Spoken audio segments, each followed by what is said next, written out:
represent students? So in and out of school activities, before summer hit, I did participate in their Dungeons and Dragons club, as well as I like hanging out with friends after school in terms of activities. I don't really have a lot of activities, which does make my schedule relatively open. And that's kind of it. I don't have a lot of after school activities. Thank you. Other questions from some people? So I think it is important that whoever are the student representatives are able to work with Catalyst and the high school.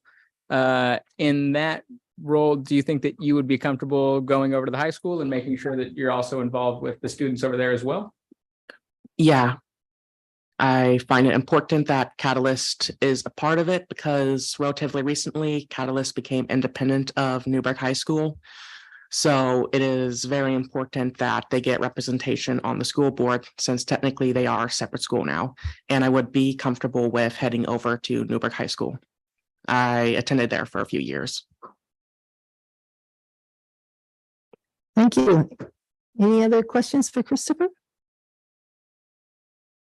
Yeah, Christopher, given that really this position has to represent all groups of people at these different locations, what are the, I guess, maybe the top three things that you'd like to see done if you're selected for the position? Top three things done. Yeah. First of all, there is a bit of a problem I've noticed with how students misbehaving because people can't figure that stuff out. I don't know how it would be solved, but the other day a kid did unscrew and essentially made it so we had to remove the dividers in the men's restroom for a week. And that is a bit of a problem. I know it's not really a group thing, but students breaking the rules is a bit of a problem. Another thing that I would like to get done is, let's see, there's not really a lot of problems in Catalyst, but I guess I would probably go around and talk to everyone since it's a small school, only around 80 students. I pretty much know a lot of them, but it's a small student's body, but still its own school. And see if anyone has any opinions about what would need to be done. And third, I'm unsure because I don't know, there aren't a lot of problems at Catalyst I'm currently aware of, other than that person who steals my parking spot. All right, thanks. And I would like to say one thing, maybe not along the lines, but Scott, if you got these microphones, I want to thank you and shake your hand after this because they are so much easier to turn on and off. So thank you. Are there any other questions for Christopher? Okay, if not, see if I get this right. The next person is Eric McCarthy, and he is absent, it looks like. Okay. And so that would take us to Jocelyn Montoya. Hi, Jocelyn. And it looks like from the information that we have, you are a 12th grader. Yes. And you attend Newburgh High School. Yes. So can you tell us a little bit about yourself? And I see that you've been active, and so what activities you enjoy and what you think would your contributions as a student rep. Yes. Thank you. So, hello. We want to start this. My name is Jocelyn Martinez Montoya. I was born here in Newburgh. I've been involved in the Newburgh community pretty much since a young age. I've been involved a lot in MICHA. If you guys don't know what that is, it's for it's revolves around the empowerment of Chicano students, Mexican American students, and I hope to be a direct source for you all to the connection of students who have a voice who just don't know how to voice it. I hope to have an impact on this community, not just for me, but for the students who are to come after me. I have younger siblings who will also attend Newbury elementary schools. And yeah. Thank you. What are, I'll use Saul's, one of his question, what are some things that you think that you would like the board to know about attending Newburgh High School? Well, Newburgh High School, I've seen it evolve. My freshman year was during the 2020 COVID pandemic. And then I've seen how we stayed together as a community and we still impacted each other through screens, how we stayed together as a community, how we evolved, how we took our students' needs and directly responded to them. When I got there, we didn't have a lot of Hispanic help for students, but now there is a certain room that we have at Newburgh High School where there's teachers who are directly supposed to help only Spanish speaking students, but it's not just a Spanish speaking room. It's also a room where people who could speak their native language in comfortability, where in anywhere else you speak directly in English, they could go to this room and eat with other students who spoke their same language, and they could feel comfortable in asking questions and being around people that they have the same culture with. Yeah. Thank you. Other questions from board members? Okay, Trevor. Yeah. So kind of back to the question of Christopher, you know, kind of what if you thought about, if you're selected for this position, kind of what are the top three things that you would want to see done?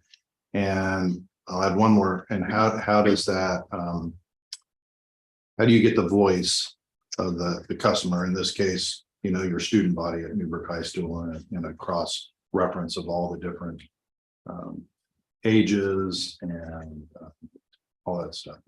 Yeah. Yes, well, even though I am very involved in the Hispanic community in my high school, I'm also understand that we have to be open to have conversations and discussions with people that we don't normally have a common base with, people of different communities, cultures, different opinions. I was just having a conversation with my teacher the other day that if we need to be willing to have conversations with people of different opinions to have progression in the way we interact with others, in the way we make decisions for all of these type of students. And I think three main things I would like to do is one, help students know that they have a lot of potential to them, that they are more than maybe what their grades say, or maybe what negative comments are, that each student has a lot of potential and they can get to where they want to be. And secondly is to encourage them to be active and to use their voice, because every student has a voice and can use it for themselves and for others. And I think through this position, I can be a small part in helping us move forward with those goals. Thank you. Thank you. Okay, thank you very much. Next is Esther Mathia. And you're a senior at Newburgh High School, yes. Yes, kind of. I'm supposed to be a junior, but I'm graduating a little bit early. Oh, congratulations. Thank you. Thank you. So could you tell us about your activities at the school and what you think your role as representing the school board, or between the board and the high school, it might be, please? Yeah. So I'm very involved in athletics. I've been around sports my entire life. So attend a lot of athletics, but also participate. I'm at the end of my volleyball season right now. Might be participating in a spring sport as well. And then watch. I have an older brother as well, so go to all of his games. So I love athletics. I think it's a huge part of education outside of the classroom. I'm also involved in FCA, a Fellowship of Christian Athletes. So that kind of brings in faith into athletics, which is just a big part of how we can bring light into the school and just being encouragement to each other. And I think being on the school board, I'm involved in ASB, so our leadership class at Newburgh High School. So I think it would just be a really good point of contact. I meet with some of the assistant principals almost every day, have a lot of communication with them. The class itself is just super diverse. We have people from tons of clubs, lots of different athletics.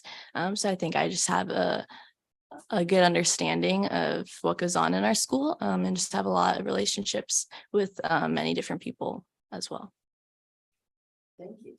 Thank you. Questions from other board members? What kind of changes would you like to see made within our schools? Yeah. I think there's two big ones that are kind of on my heart. I think the first one is just, I personally love just learning, especially inside the classroom. And I know that's not shared by all of my peers. But I'd like to just make accommodations for those that maybe don't love learning in the classroom, writing, reading, science, and all that stuff, and how we can accommodate that of whether they don't like it, still making it inspiring. I know teachers do a really good job of that, but then also for students that do love learning. I have enjoyed a lot taking AP classes, which I know I've really enjoyed, and I know a lot of other my peers have, but how can we accommodate that maybe at a younger age or even still in high school? How can we take that learning and push students even more, and really make a place where they can thrive in learning? Any other questions for Esther? How are you going to reach out to the different grades and groups of people? What's your plan to do that, to get their voices Yeah. and bring it back to the board? Like I said, I think ASB is just a really good point for that. The class itself has freshmen to seniors, just tons of different clubs. Athletics, I think, is also a really good point for that. Like our volleyball program has obviously freshmen to seniors, and the coaches do a really good job of not wanting us to stay just within our group, but really kind of mingling and making connections outside of that. And just other, like even clubs, FCA, we have just a lot of different people. And I think almost in everything I do, the main point of it is relationship. And I think relationship is meant to share opinions. And part of that is just with the school of how we're doing personally, but also just as with classes. And I think that ultimately just gives me understanding of how my peers and friends are doing in the Newburgh School District. Okay. No other questions for Esther? Thank you, Esther. So Fred Sutherland, thank you for being here. And I see also that you are a senior That is at correct. Newburgh High School. And so would you just share a little bit about yourself and the activities and why you decided to put your name forth? So I am super enthusiastic to be representing my student body, and I personally have done my best to dip my toe into every single subject or thing that I possibly could during high school. So I feel like I can have good connections with everybody and be able to represent everyone equally and fairly and well. Personally, I'm the president of FFA and have which practices premier leadership. So I think that I can be a good leader for everyone there and represent everybody. Thank you. Are there board members' questions? I'll steal Director DeHart's question, but what would be your top three priorities as a So student rep? my main priority, I would say, would be to expand our CTE programs. High school's main job is to prepare us for what life is going to be outside of it. And not everybody wants to go to college or, be a math whiz or whatever. And some people like to work with their hands. So I think it's important to prepare everybody for any career that they want, and being able to go through a program during high school and come out ready for a high demand, high wage career is just an incredible opportunity that needs to be expanded on. Thank you. Saul, did you have a question? How do you think that you would reach out to those students who maybe aren't in these programs and clubs that make it easier to get in contact with them to hear their opinions? How do you reach out to those other students that are numerous that we need their voices as well? I love to interview people, and I would love to just have a stand at lunch or something and interview anyone that walks by and hear people's voices as best of a sample as I can. Yeah, and like I said, I try and take everything I can, which involves a lot of entry electives, and that is about the most diverse classes you can get, from seniors to freshmen, tons of different backgrounds. And so interviewing classes like that is also a great way to get a good sample. Okay, thank you. Any further questions? If not, a huge thank you to all of you for coming and putting yourselves forward.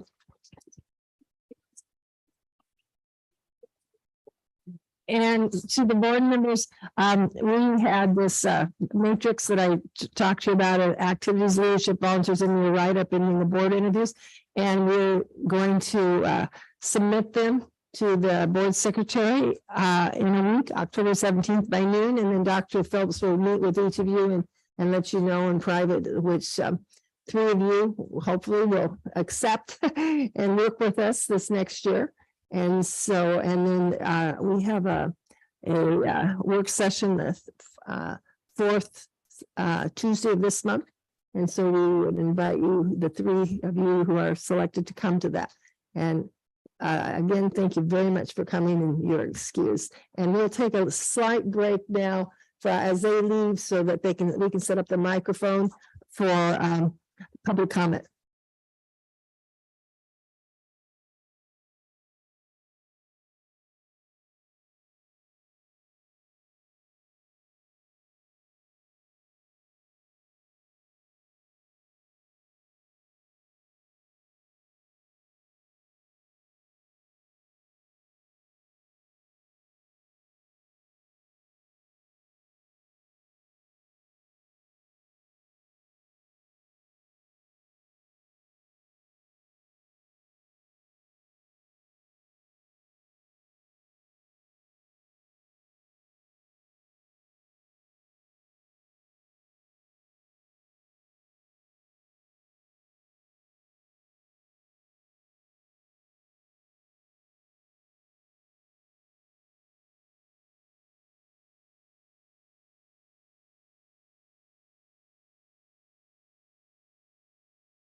Okay, we will call the meeting back to order here, and it was very brave of those high school students to come and interview in public, and I hope it was a positive experience for them.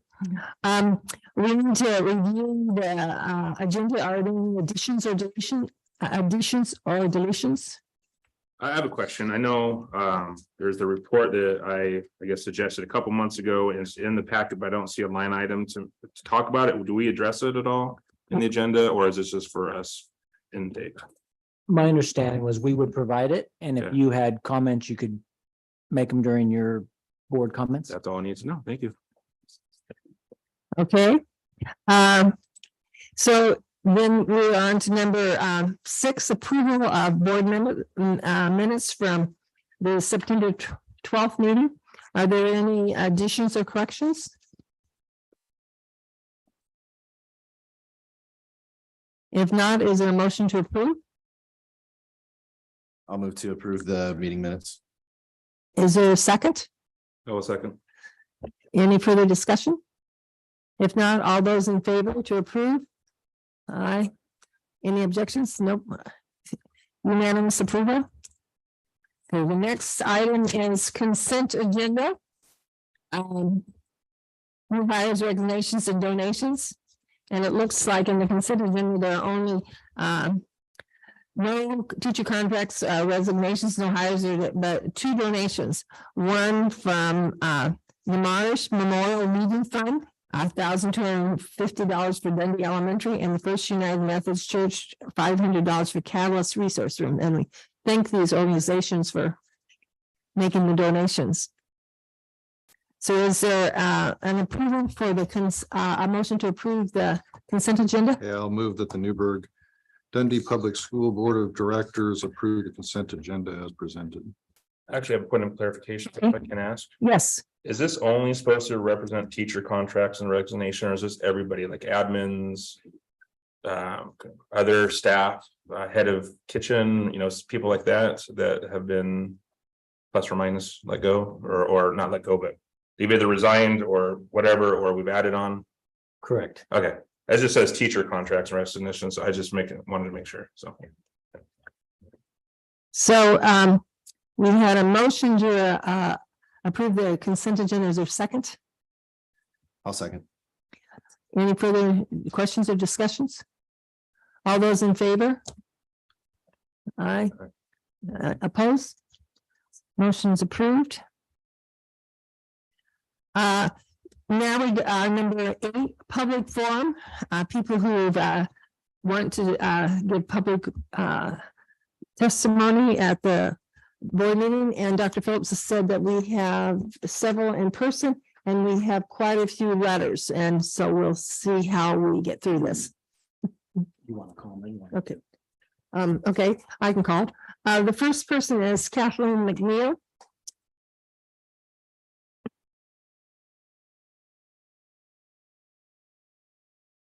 A copy of my statement here for you. My name is Kathleen McNeil. I go by Katz. I have served on the budget committee for 10 years. All members of the budget committee are volunteering their time to assist the school district. For the last 5 years, I was nominated to be chair by members of the budget committee, and no one opposed my nominations or suggested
Instead, it's more likely that since our suit comes to court in 45 days, that it's meant to cost her in the public's eyes. I am not required by law, policy, or procedure to step down.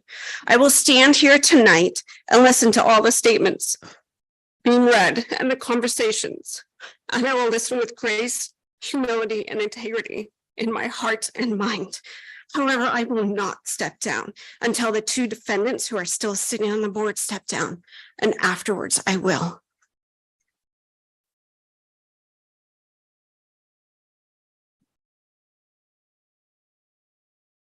Thank you. The next person is Judy. I say your last name right. Tolstad. Okay, thank you. My name's Judy Tokstad, pronouns she, her.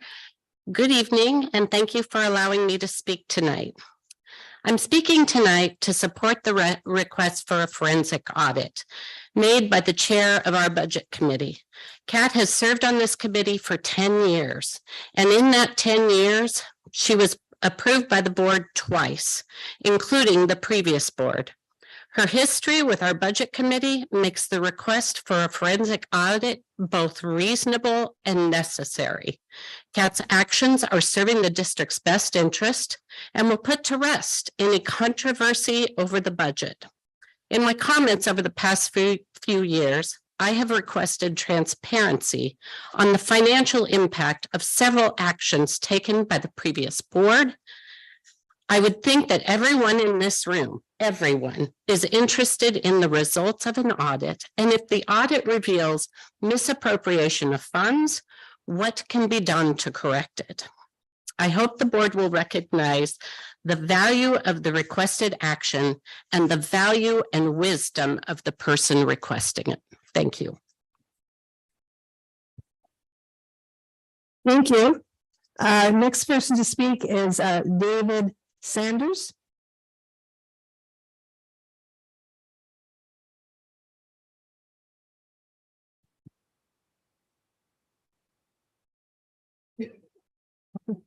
Maybe not.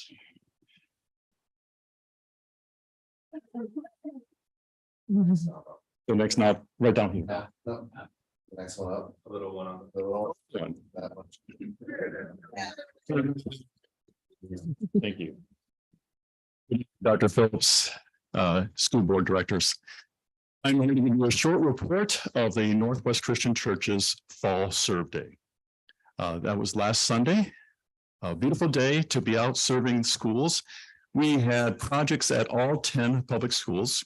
We had 170 people signed up and dispersed throughout the community. We did projects bursting from landscaping activities to painting activities to projects that the administrators identified as special projects, and some teachers were involved in that process too.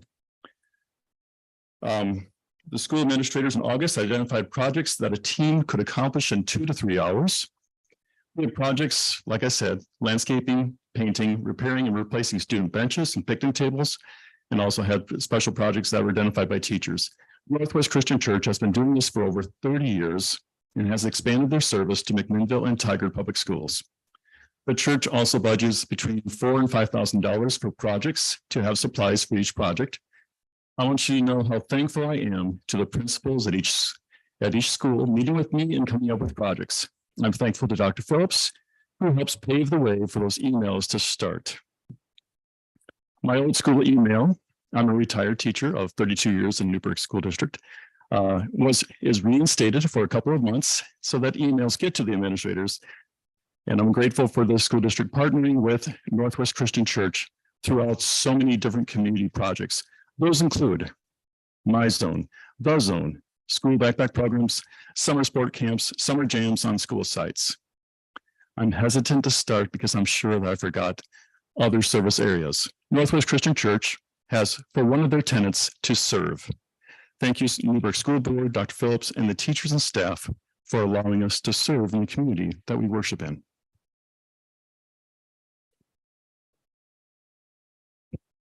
Yeah, thank you. And this is in addition to that 3 minutes. I was handed a administrator's comment from their serve day, and Tim Wright at Dundee Elementary Tim Lauer, Principal at Mabel Rush, Roger Lorenzen, Cheyenne Valley Middle School, Mark Brown, Assistant Principal at the high school, Brian Wood, Chris Stevens, Catalyst High School, Jim Bailey, Mountain View Principal, all sent thank yous to them for serving.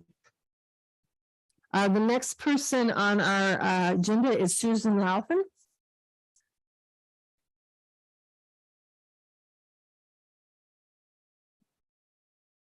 Okay, Dave, you want to come up and I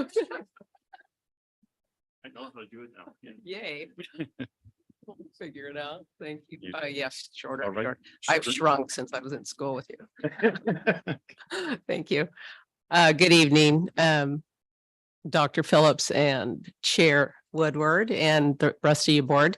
I'm here tonight to put in a second request for something I requested 2 months ago, but I would like to request a moment of silence first.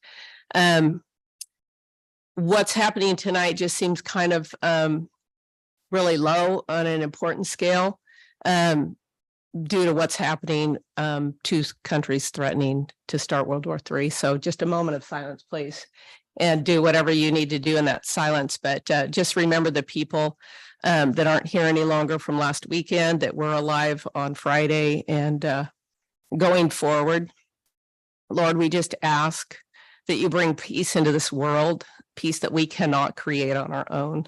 We have tried, we have failed since time began. So God, I just pray peace, that you would do a miracle over there in the Middle East where the fighting would stop, that something big and miraculous would happen over there. Thank you for the moment of silence. And I just used up most of my time.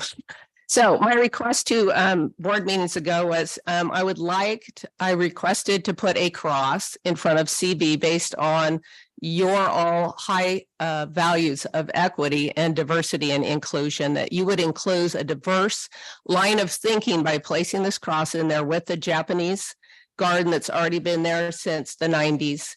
And also the peace pole that's been there since 2017. Each one represents a diverse way of thinking.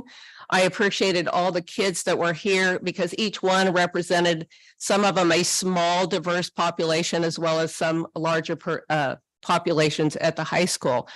There has been harassment for Christian teachers, Christian students in the schools during session. And so I just would really appreciate if you would consider their diverse line of thinking, not as a religion, because in that religion, there is 100 million different ways and lines of thinking about how to go about having a faith.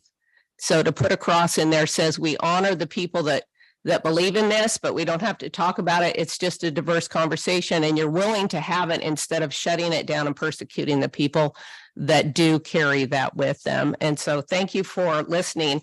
I would like a discussion. I can come and you can ask me why and how I'm thinking about this so you understand where I'm coming from. If you'd like, I'd be glad to come in to like a work session or something, but 3 minutes is not enough time to give that. But Micah 6:8, what does the Lord require of us in this moment globally, as well as in this moment in our town, but to do justice and to love mercy and to walk humbly with God. Thank you for your time. Thank you. The next person is Jerry Witherspoon.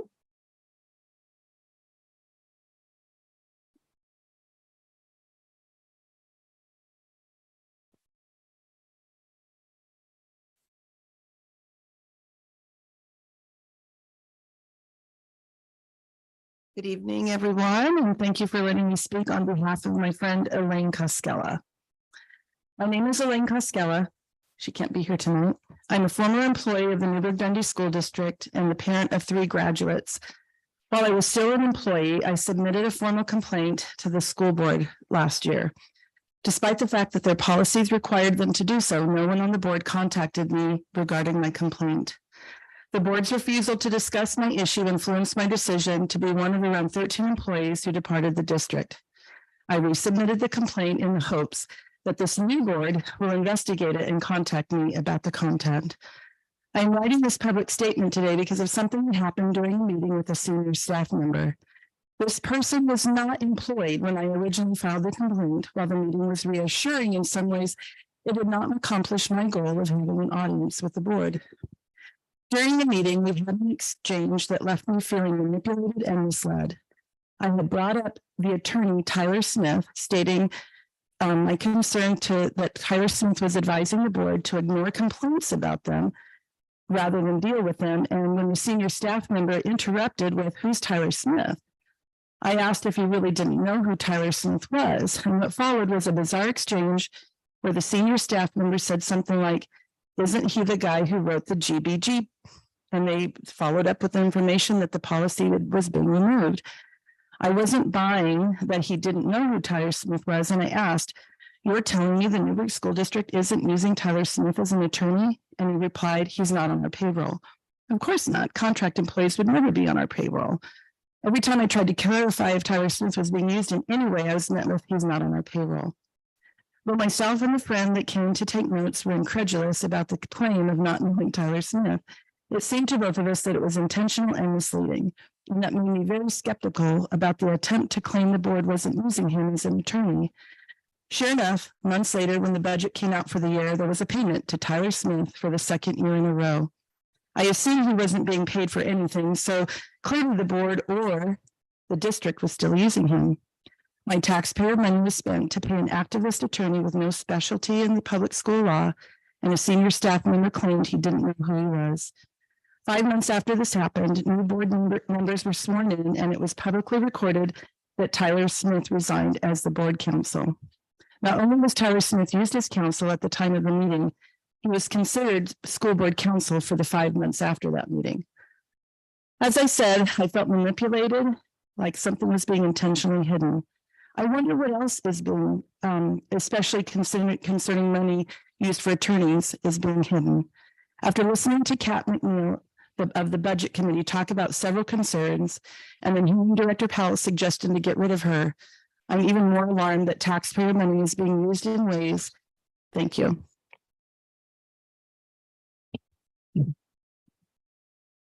Thank you. Now Dr. Phillips has some to read.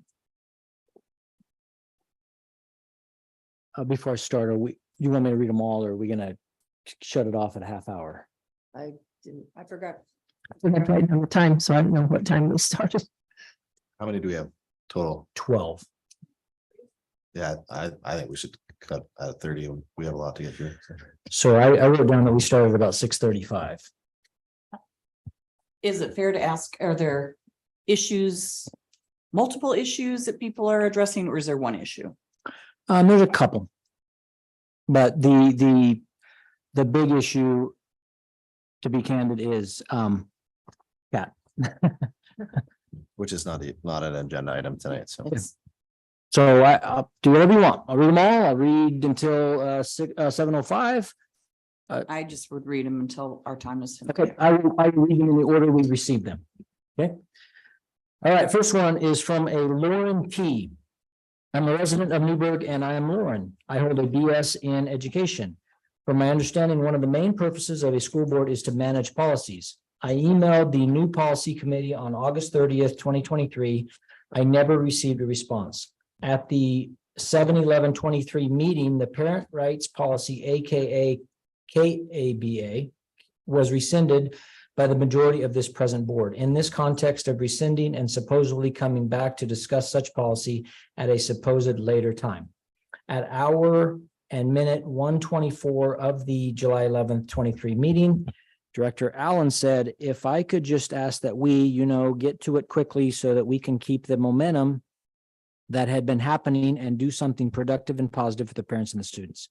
Interesting that Director Allen is on the policy committee. Below is a copy of my unanswered email from August 30th to the policy committee titled Policies Related to Parents' Rights. Quote, for ease of reference, I have copied the original email below from Nancy providing specific information that she thought covered parents' rights. What I am thinking is I will go through each of her suggested links. I am aware that the KABA policy is rescinded. I assume that this committee is workable between the extremes of having passed KABA policy and having it rescinded. I would like your thoughts on how to meet in the middle regarding the parent rights policy to be in one place somehow for busy parents to more easily navigate. The majority on this present board could say they don't have time to respond to my email from August 30, but we can let the parents decide if that is truly the situation or if parents like myself are being stonewalled. Okay, next. It's the email is entitled CBE in Newburgh School District from Kialani Lewis.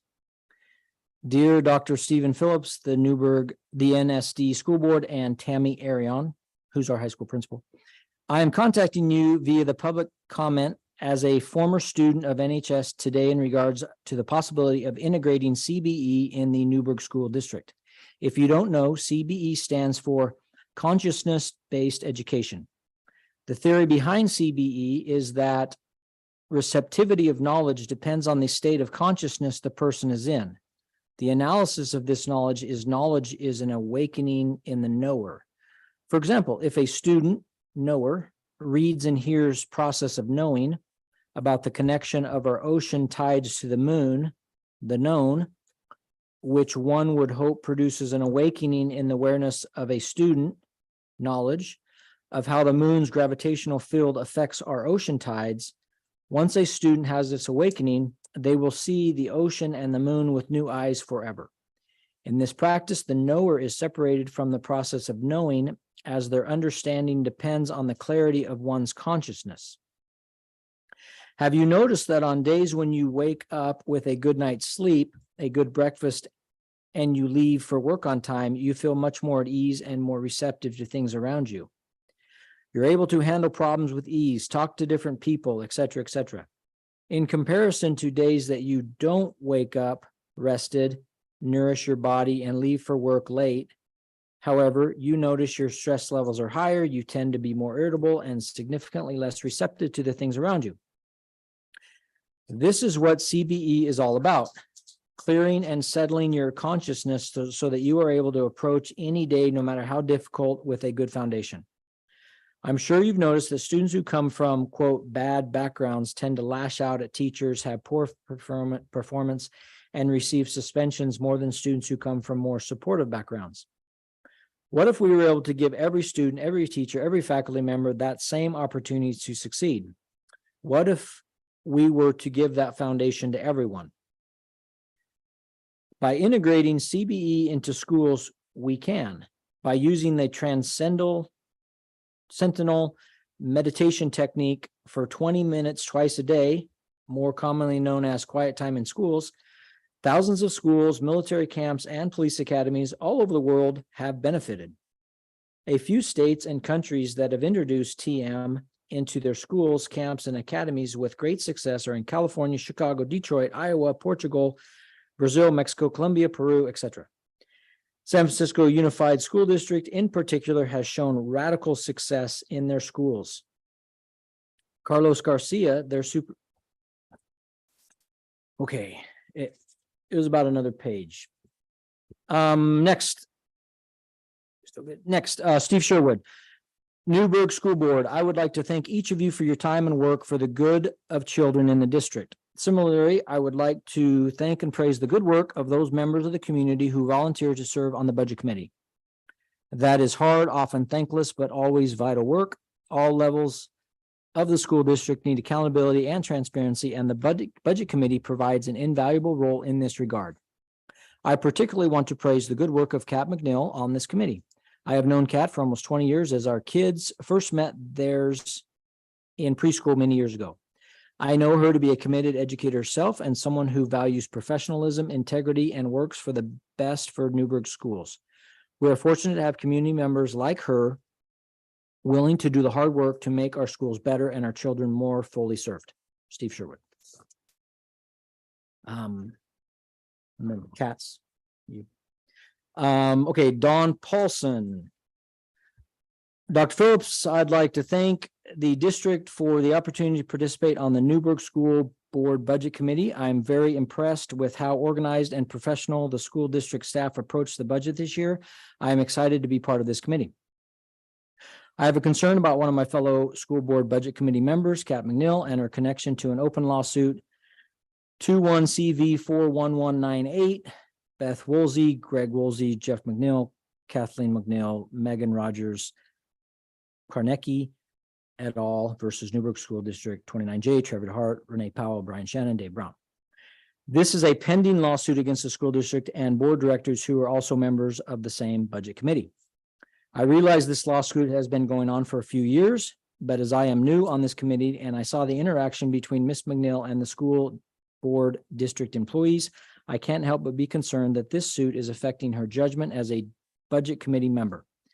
My observation that she was very critical and harsh during certain discussions, at times this was even unprofessional. At one point, we were discussing budget for legal fees, and she was critical of the district's budget for legal fees, when her lawsuit was one of the reasons the district was incurring legal fees. It would seem that she would know the district would incur more legal fees as she was one of the plaintiffs suing the district. This seems like poor judgment at the least, but more likely a problem of competing interest. I do not feel that this is a good combination while this lawsuit is pending. I also noticed that there have been many motions, postponements, and amendments in this case, and there has been very little moving this lawsuit forward. This does not give me hope that this will be resolved anytime soon. I do not feel an open lawsuit between members of the same committee with very little progress when there is competing interest is a healthy situation. As a fellow member of the budget committee, I think it's in the best interest to remove Ms. McNeil from the budget committee while this lawsuit is pending. I'd be happy to discuss this in person if need be. I want the best for our children. I don't feel this situation puts our district's best foot forward in preparing resources for student success. Warm regards, Don Paulson. Next, dear school board directors, I believe it is within your power as directors to remove Kat McNeil from the school board budget committee. She is a plaintiff in an ongoing lawsuit against the school district. It is hugely inappropriate for her to be an influencer for the school district budget when she is suing that same entity. I support you removing her from her position on the committee. Thank you, Beth Malzahn, concerned Newburgh citizen. All right, next, Melanie Mock. As a longtime parent for the Newburgh School District, I've been exceedingly grateful for those who have volunteered year after year to be part of making sure our school board's budgets are balanced and equitable.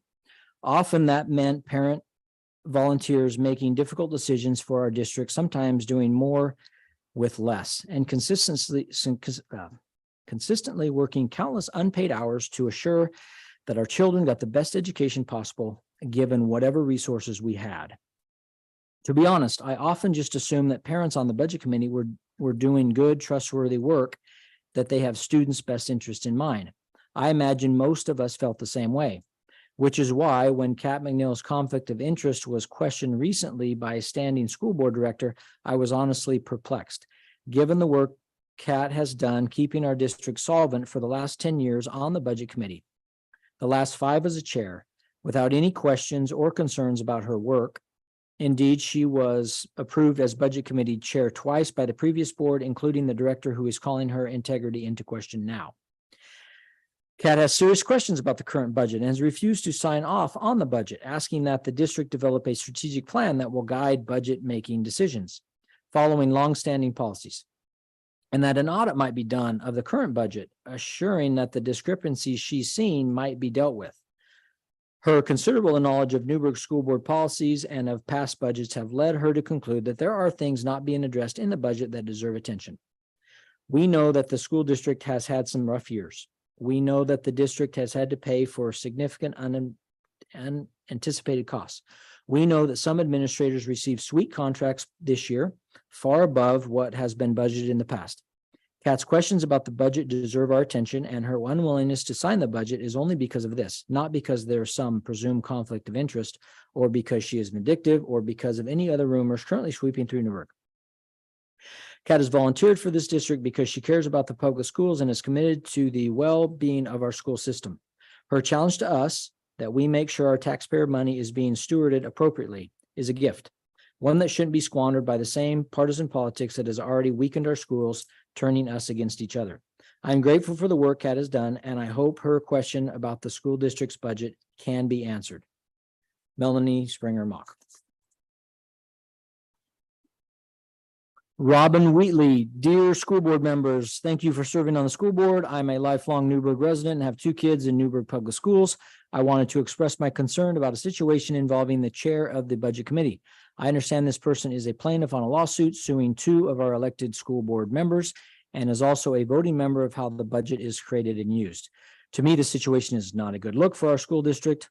I would like to see the chair step down and be replaced with someone who does not have a competing interest and mishandling of authority. Thank you, Robin Wheatley. Next, Jessica Marshall to the Newburgh School Board. My name is Jessica Marshall. I am a resident of Dundee. I am writing to address the request for Kat McNeil to remove herself from the budget committee. This request is confusing to me, and I am going to guess many others. Kat has volunteered her time for many years as a member of the budget committee. She was selected as the chair of the budget committee under the previous board without question or hesitation. Her institutional knowledge of budgeting in this district, both ups and downs, is a valuable resource that we cannot afford to lose. And why would we want to? Why now? Is it because she asked for an audit? What is there to hide? I believe Director Powell asked for this to be added to the agenda. It seems she may have a conflict of interest in asking for this action, as she and other former board members are named as defendants in a lawsuit. If Director Powell loses the lawsuit, she might have to pay back funds to the district, not the plaintiffs. The plaintiffs in this lawsuit will have no monetary gain. They personally will not get any of the money that Powell and the others may pay. There is no valid reason for this request from Director Powell. Kat McNeil is an invaluable member of this community and our community. A member of this committee and our community. Her absence would be a huge loss. Regards, Jessica Marshall. That's pretty much time. I've got 1, 2, 3, 4. Appropriate to at least acknowledge the names of the people and the topics that they sent in, that they took the time to do it. Okay, I have read them. Do you want me to paraphrase it all or just say who wrote? Or Are they in our board packet or can we get copies of them later? Okay, we can. Can you just share the name? I think just share the names and then Okay. I would love to read them later. Okay, Brian Marshall is one. Chris, Well, can I just clarify that? I mean, are they all around the topic of Kat? Brian Marshall is. And can you just say favor again, for or against or whatever? I mean, just synopsis, I believe Brian Marshall is, well, I hate to put it this way, but she's Team Cat. Chris Murphy is with Cat. Rebecca Wallace is not. Susan Luthan is not. Who is this from? Beth Kaiser is not. Okay, thank you. It's good to have citizen input from public board. Our next agenda item is Drew Gallagher. And he is speaking on behalf of the Newburgh Education Association. Welcome, Drew.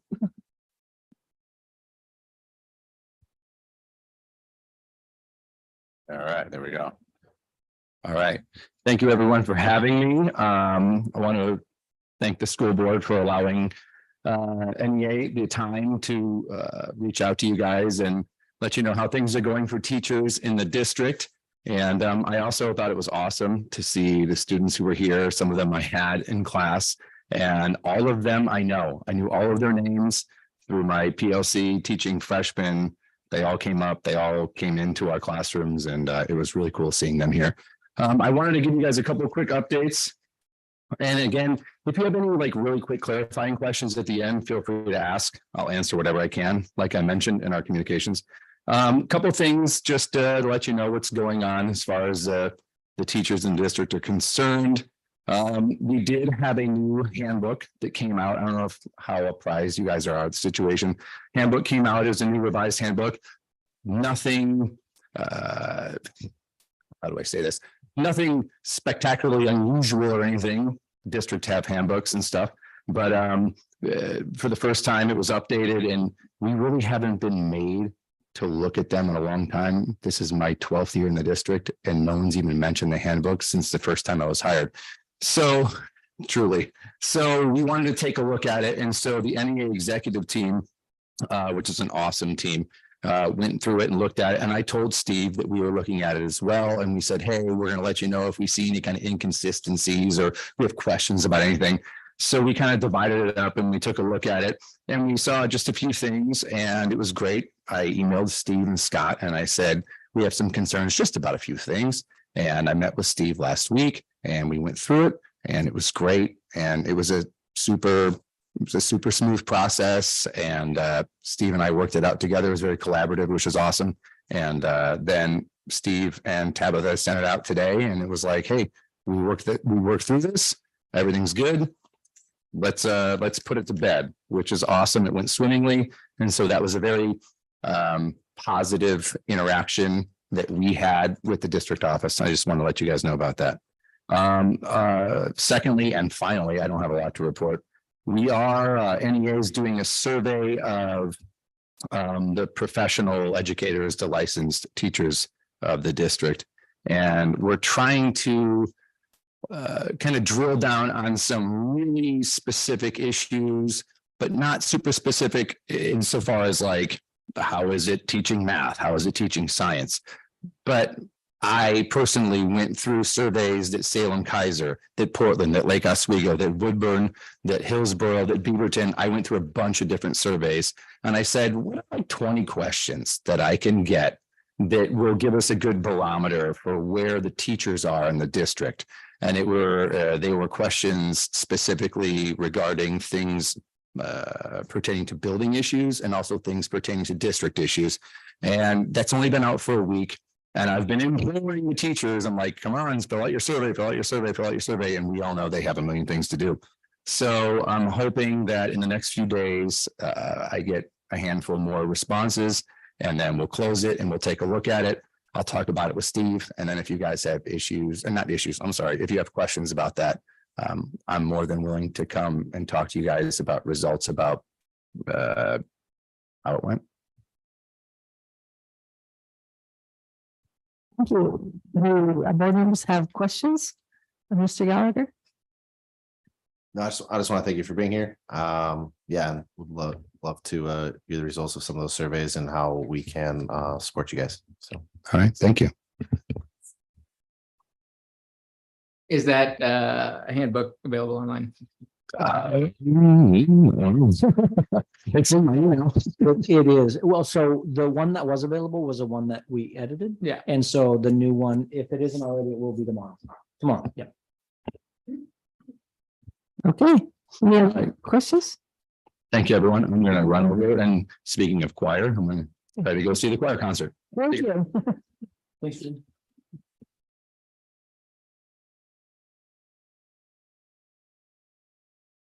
Okay, our next is reports, presentations, and discussion items. And the first one is June expenditure and revenue reports. Heather Bixby. In your board packet is another update for the 22-23 school year expense and revenue reports. Kind of like I told you before, until the audit is final, these are things that can continue to change. So I just wanted to keep you aware of where our expenses were at, because where they were posted at June 30th wasn't necessarily a great reflection. So we just continue to include these in your board packet until the current audit is final. No concerns over last year, and then moving right into this year, the expenses and revenue reports are in there as well. I'm not seeing anything that is a major concern there either. We will get a much better picture where our revenue will be by the end of next month, because November is the tax collection month. But so far, our state school fund money is coming in on time, and we're starting to get some of our grants being available to have draws on them. We are finishing out some federal grants that have a different deadlines. So really no concerns as far as the revenue and expenses go. Okay. Any questions of Heather? Yes. Okay, the next thing then, Heather, you're going to talk about the budget committee opening. Yes, so we do have one open position on the budget committee. We last month, we talked about reaching out to the board, the budget committee members to make sure that they were all still interested in continuing to volunteer for the committee. We had one member who requested not to serve on it for this year. And for that reason, Zone 4 is open. So it's kind of up to the board. I think how you guys want to do that. If you do you want to accept applications from people in the community who might be interested, where they could send them into Tabitha, and then you guys could pick from that. I'm not sure how you guys want to do that, but I thought if we could get that addressed soon, then going into the budget season, they'll be up on everything that has been done to that point. So I would assume that we'd follow board policy and that people would apply from Zone 4. And if there's no one in Zone 4, it becomes available to other zones. And Zone 4 is the zone that I represent. I would encourage anybody who lives in Zone 4 to apply. And then the board would make a decision and read the applications. Is what I'm just looking at the policy. That would how it would work. yeah. Yeah, so if you'd like, we can go ahead and post that on social media then that we're taking applications for that volunteer position and see what we get back and then bring them back to the board. Do you know how when the deadline would be for applications to be submitted? If we get it posted relatively soon, I would say you could probably have them maybe give them a couple of weeks, maybe 3 weeks. Okay, so by then we would be able to discuss it by the November board meeting. Yeah. Okay. Quick question. I know watching witnessing and watching, reviewing the budget meetings from last year. Like Zone 3, there was nobody. So there was multiple people from certain zones representing. Is there already somebody from Zone 4 already represented? Or is Zone 4 completely wide open? I think the person who was assigned to Zone 4 was the one who said they didn't want to serve anymore. It's my understanding. Yeah, I don't think there's another person who is actually in Zone 4 that's filling another position. Gotcha. If that was. Yeah, that's kind of what I was saying. Is like, okay, then at that point, if we already have Zone 4, then it's more just go straight to open. Yeah. What I was trying to get to. Yeah. Now, because it's an opening and it wouldn't be open for everybody. It would be open for someone in Zone 4 because it's going to represent Zone 4. Yeah. If one of the open positions was represented by somebody from, if there are 2 Zone 4 budget committee people. No, I have it. I was in the front of our budget committee, but the person in Zone 4 didn't want to. In Zone 3, there was someone who is representing Zone 3 who does not live in Zone 3. And then all the other ones have someone living in that zone on the committee. Do we know where the person from Zone 3 lives? I think that's Director Hayden's question, if they live in Zone 4. Right, yeah. I don't know. I have no idea. Right. So that's fine. Can we put a deadline of Zone 4 candidates? I like the idea of being able to vote in the next school board meeting. So if we had, I don't know, just throwing out like 2 weeks for any Zone 4, if we have nobody, then we open it up to the rest of the community per the policy. But either way, personally, I would love if we had just something put in there and then we have some candidates to vote on by the next committee meeting, if that's possible. So you'd like us to go ahead and post for someone specifically in Zone 4 for up to 2 weeks. And then if we don't get any applicants from that, then open it up to anybody who would like to. If the rest of the board agrees to that timeline, but I think 2 weeks, personally, I think 2 weeks is fair to ask for Zone 4 candidates. And then if not, we have a month till the next board meeting. That gives a month total for people to think about it. So. Yeah. Any other comments? I don't recall. What does the policy say? Does it give me time limits or is that? I have to look that up. And then also Heather, well, when we announce these, most people, I don't think know the boundaries of these zones. Is that something that we put in there with the description or? Zones are listed on the school website. We could definitely maybe put a map on or something. Yeah, I mean, I've looked at the maps before and those aren't even really clear either, but yeah. Yeah, it's like, going to a hunting synopsis, they usually give, okay, I-84 and, Yeah. south to north and something like that. Well, I'm looking here under policies. I would think if you had your full committee by the December board meeting, you're ahead of the game. That's pretty good. Can we just double check the policy later, as Director DeHart said, and we'll just Yeah. double check that. Yeah, we'll make sure we follow policy. Could I request that maybe it doesn't go up until the next board meeting, that we can get them in a little bit early so we can review them outside of right beforehand? That'd be nice. Okay, here it is.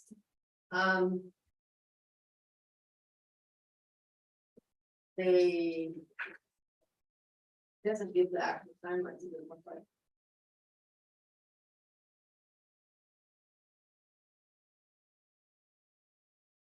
So we can work on that and publish it appropriately. The policy is DVEA.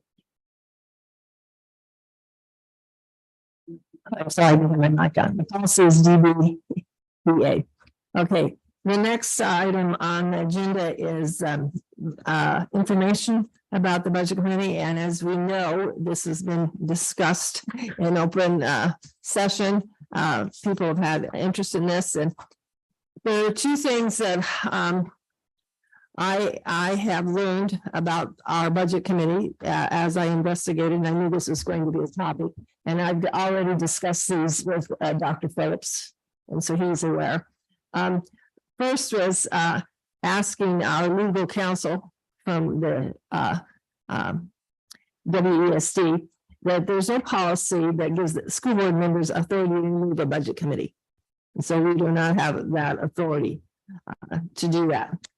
And it was suggested by legal counsel to contact the Oregon Government Ethics Commission, OGEC, because she said they will, if it's hypothetical and it's not an open case, they will give advice. So, and by the way, any citizen in Oregon can go to their website and submit a question to them and they will answer. And they answered it within a day. And the woman who did it her name was Susan Myers, Compliance and Education Coordinator of the Oregon Government Ethics Commission. And she said that she will address the member of the budget committee during pending litigation, and it was quite long. And she said, a public official is met with a conflict of interest when participating in any action, decision, or recommendation if the effect of that action, decision, or recommendation would be actual conflict of interest or could be potential conflict of interest to the private beneficiary benefit or detriment of the public official, their relative, or any business with which they or relative are associated. ORS 244.020 parentheses 1 and 13. The difference between an actual and potential conflict of interest rests in the certainty that a financial impact will occur. And this was the part was highlighted. Elected officials and those appointed to a board or commission, such as the budget committee, when met with a conflict of interest, must on each occasion publicly announce the nature of the conflict of interest. Then if the conflict of interest is potential, they may continue to participate in the discussion and vote on the matter. If the conflict of interest is actual, then after making the public announcement, they must refrain from any participation in the discussion, debate, or vote on the matter. In the circumstances you described, the citizen member of the budget committee would have at most a potential conflict of interest and may not have any conflict of interest at all. The fact that a citizen member is a plaintiff in litigation does not necessarily give rise to conflict of interest. The fact that the school board, school district budget may include line items funding the district's legal costs or the attorney fees for the board members also does not give rise to a conflict of interest for the citizen member. These line items do not provide the citizen member with financial benefit or detriment. And I had sent this all to all of you board members ahead of time. And so you are aware of it, you have it. And so in my opinion, the case is closed. It's up to any budget committee member to declare if they have a conflict or interest. It's not us as board members to tell them what to do. So discussion. First off, I just wanted to say, Kat, I don't have anything against you. And honestly, I did not know that you were involved in the lawsuit. I really didn't because of Kath and Catherine. And that's the honest truth. I did not know until previously when it was brought up by attorneys and stuff. And I was like, oh my gosh, I had no idea. So that is why I said something at the prior board meeting. I just felt like it was a conflict of interest. And if it was helpful for me to not vote or for me to even step down, I would certainly do that if that would benefit the community or schools or anything. But I think I was advised that as a board member, I can't step down, but I can probably withhold from voting on anything if that helps. I would be glad to do that. So whatever I can do to help in the situation, I am open to doing that.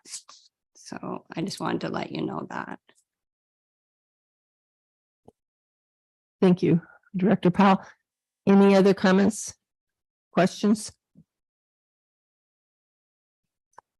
I just want to thank you, Chair Woodward, too, for doing that research and checking with legal counsel and just kind of getting a definitive answer. And I just hope that we can all move forward as a community now that the issue has been settled. And want to thank you for your service on the budget committee. Yeah, I've been really conflicted. I'll be open and honest. I don't agree with the Board of Ethics. And I might be falling on sword here. I don't. God, I appreciate what you've done. I appreciate your analytical mind. I have a similar one to ask questions. And I'm not questioning that. I'm just questioning is the optics of our situation. We've been so much under pressure and so conflicted that if we continue with this year, this budget, you're still asking for a forensic analysis to be done. There's still motive around this, and I don't think the optics are in favor of either side. And I that's where I'm in conflict. And I don't know. I just wanted to air that, I guess. I don't know what the right call is. It's not about you're not doing a good job or not. You have the right to do what you need to do for the protection of the school district and making sure we're aligned going forward. However that pleases. I just, you know, I don't know. That's it for now. So thank you. Any other comments? If not, we can close the discussion. Go ahead, Deb. I would also like to thank you for your diligence in exploring the issues. I'd like to thank Kat for her dedication to all these years to the school district. And I do think that probably what would have been helpful is looking at policy and maybe asking the question not at a board meeting and throwing a bomb out there. I think this has whipped up the community again in a way that we don't really need. And I mean, I can just look in the audience. I can tell by who's writing these letters. It's sort of the usual round of suspects, and it's not helpful to our community. I think if we have questions, we have opportunities to ask the superintendent, the chair, review policy, and maybe that's a good way to move forward. But again, thank you for your time and dedication. Okay, Dr. Phillips. I just want everybody to know that independent of our chair's research, I checked into it as well. And prior to our chairs, and we got the exact same answer. Same answer from the ethics committee, same answer from our WESD lawyers. Pretty much verbatim. So just putting that out there. I guess in conclusion, I would just say, a little bit like Deb, I feel sad that, if people serve as volunteers in our community and then get attacked, makes me wonder why anybody would want to volunteer for anything in our community, because people do it, I think, with good motive because they care about students. And so I hope that we can get past this. So thank you. Okay, our next item for discussion is daycare partnership. All right, this has been a pretty quick, it's happened pretty fast. About a month ago, I was sitting in Rotary next to the mayor, and I said, you know what, I've got some empty classrooms in my buildings, and I would really be interested in helping the business community out and families out in our town, and maybe providing some daycare. And he said, well, that'd be great. We're interested in that as well. Why don't you contact the county? I think they might have some funds. We call them ESSER funds. They call them ARPA funds. They're COVID related funds. So I did, and I was invited to come to their county commissioners meeting last week, Thursday of last week. And before I went to that meeting, I met with as many people I could to find out about childcare in Newburgh. And so I met with the mayor, I met with two Newburgh City Council members. I met with some of our own board members, met with members of the YCCO, SEDCOR, ADEC, CPRD, MWVCAA, Representative Anna Sharp, members of the WESD, Northwest Christian Church, local childcare providers, and frankly, some of my own neighbors who are desperate for childcare. And so it evolved from, I believe, that Rotary meeting where I first mentioned it was September 7th to meeting in front of the commission last week. So it was about a month turnaround. And they asked me to present to them, while at the same time, there's another group, there's a nonprofit organization that is seeking the same funding for childcare. Their model is different than our model. Their model serves the entire, they want to serve Yamhill County, where our model is primarily serving Newburgh. I didn't know we were, I hate to put it this way, but in competition until it was down the road a little ways. So bottom line is if this board wants me to continue to work towards daycare in Newburgh, possibly at an empty classroom in Joanne Austin, an empty classroom at Newburgh High, and when the new Dundee Elementary is built, there'll be at least one empty classroom out there for a few years. If you want me to continue to do that, there's a chance, there's a nonprofit out there that's working for the entire county. There's a chance that they won't get funding from the county. There's a chance that nonprofit and the school district could maybe work together and go that route. Our board chair sent an email out a few days ago with an article from the News Register. That looks familiar, from the meeting at the county commission. So, like I said, it was never my intent to, I've talked to some of you privately or just about daycare and that I would really like to do it, but it's moved very quickly. And so that's why I asked our chair and vice chair the other day when we met to have this on the agenda to fill you in before it goes any farther. The county does want a budget. They've asked me to put together a budget of what we would need to do daycare in Newburgh.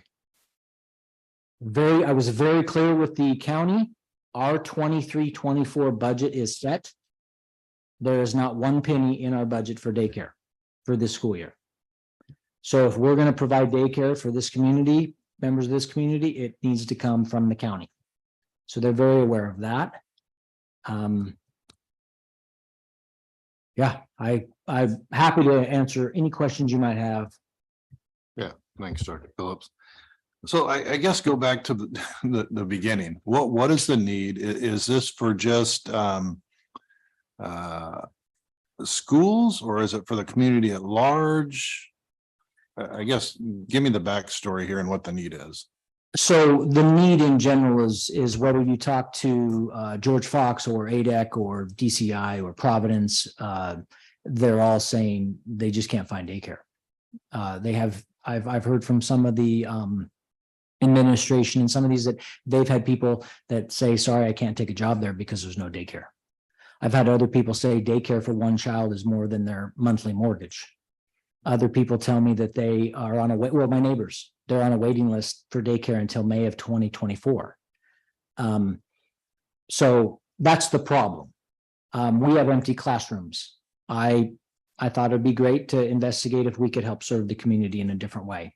I know it's outside of our mission of K-12. But I think that's okay. I would like to try to help. Now, we've been asked, who are you going to serve? Are you only going to serve teachers' kids or staff kids? I don't think that's the right answer. My only allegiance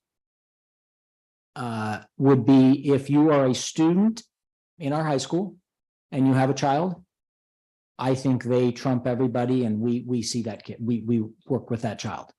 Other than that, we could develop some kind of a matrix where maybe poverty or whatever matrix we could come up with to see who gets served.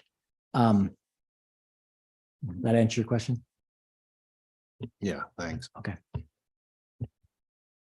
I mean, yeah, the need is huge. It seems slightly questionable to decide how much of your time should be spent on that when there's other needs for the schools. I am curious, what's the plan with having those qualified teachers for them? Because that's part of the issue with some options of daycare around here is that there's a limited amount of those professionals, and where are they going to come from? How many kids are going to be in each of those classes? I mean, I do think there's a lot of nitty gritty information that would be nice to have before making a decision. I think it's always important to go after the funds that are available for us.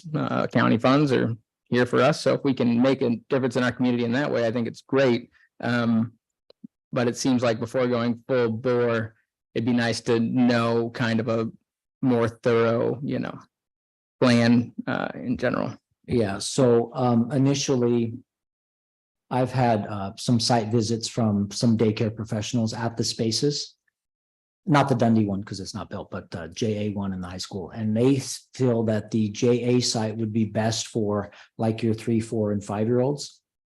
And then the high school would be best for your 6-week-old to 18 months, 2 years kind of thing. So those would be the two.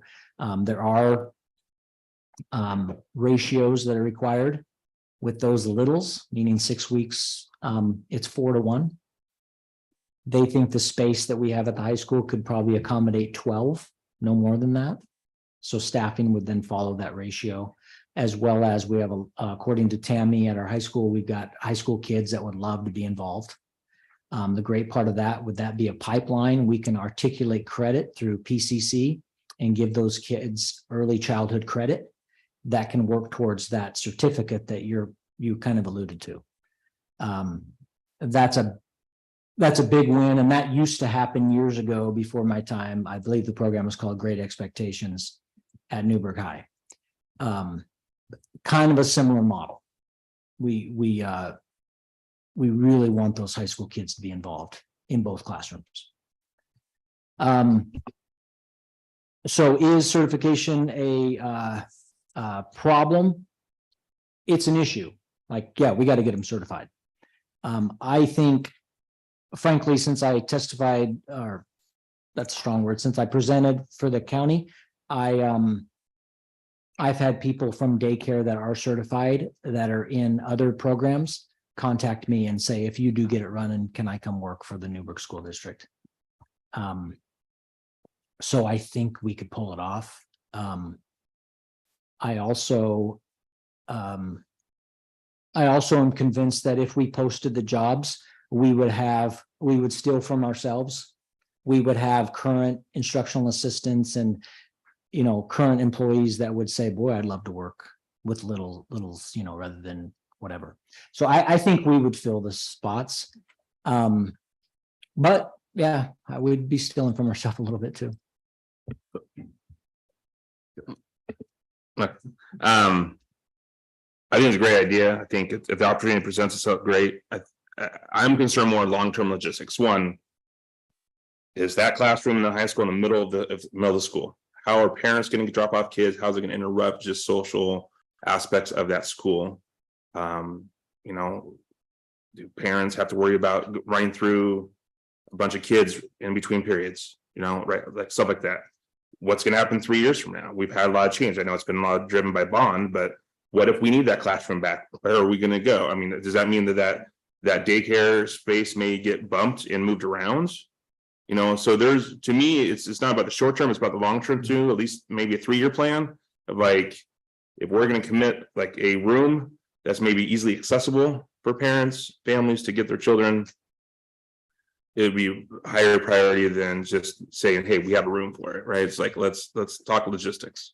Yeah, great. So the JA room, the reason why it is so appealing is it is in the northwest corner, kind of where that little gazebo is, and it has an outside door. And so it would take a little fencing to make it a little bit more secure, but that's a great place because it's right on that roundabout. So parents could go right there, drop off their kids and not have to go through the main office. So that's a great spot. The high school is not that good, but it's still pretty good. It would have its own door. It's not attached straight to the room. So there'd be a little hallway, but baby's 6 weeks old, they're not going to get far. And so, I'm not as worried about the runners. I'm not worried about running. I'm more worried about mom, dad bringing in the parks with kids. Yeah.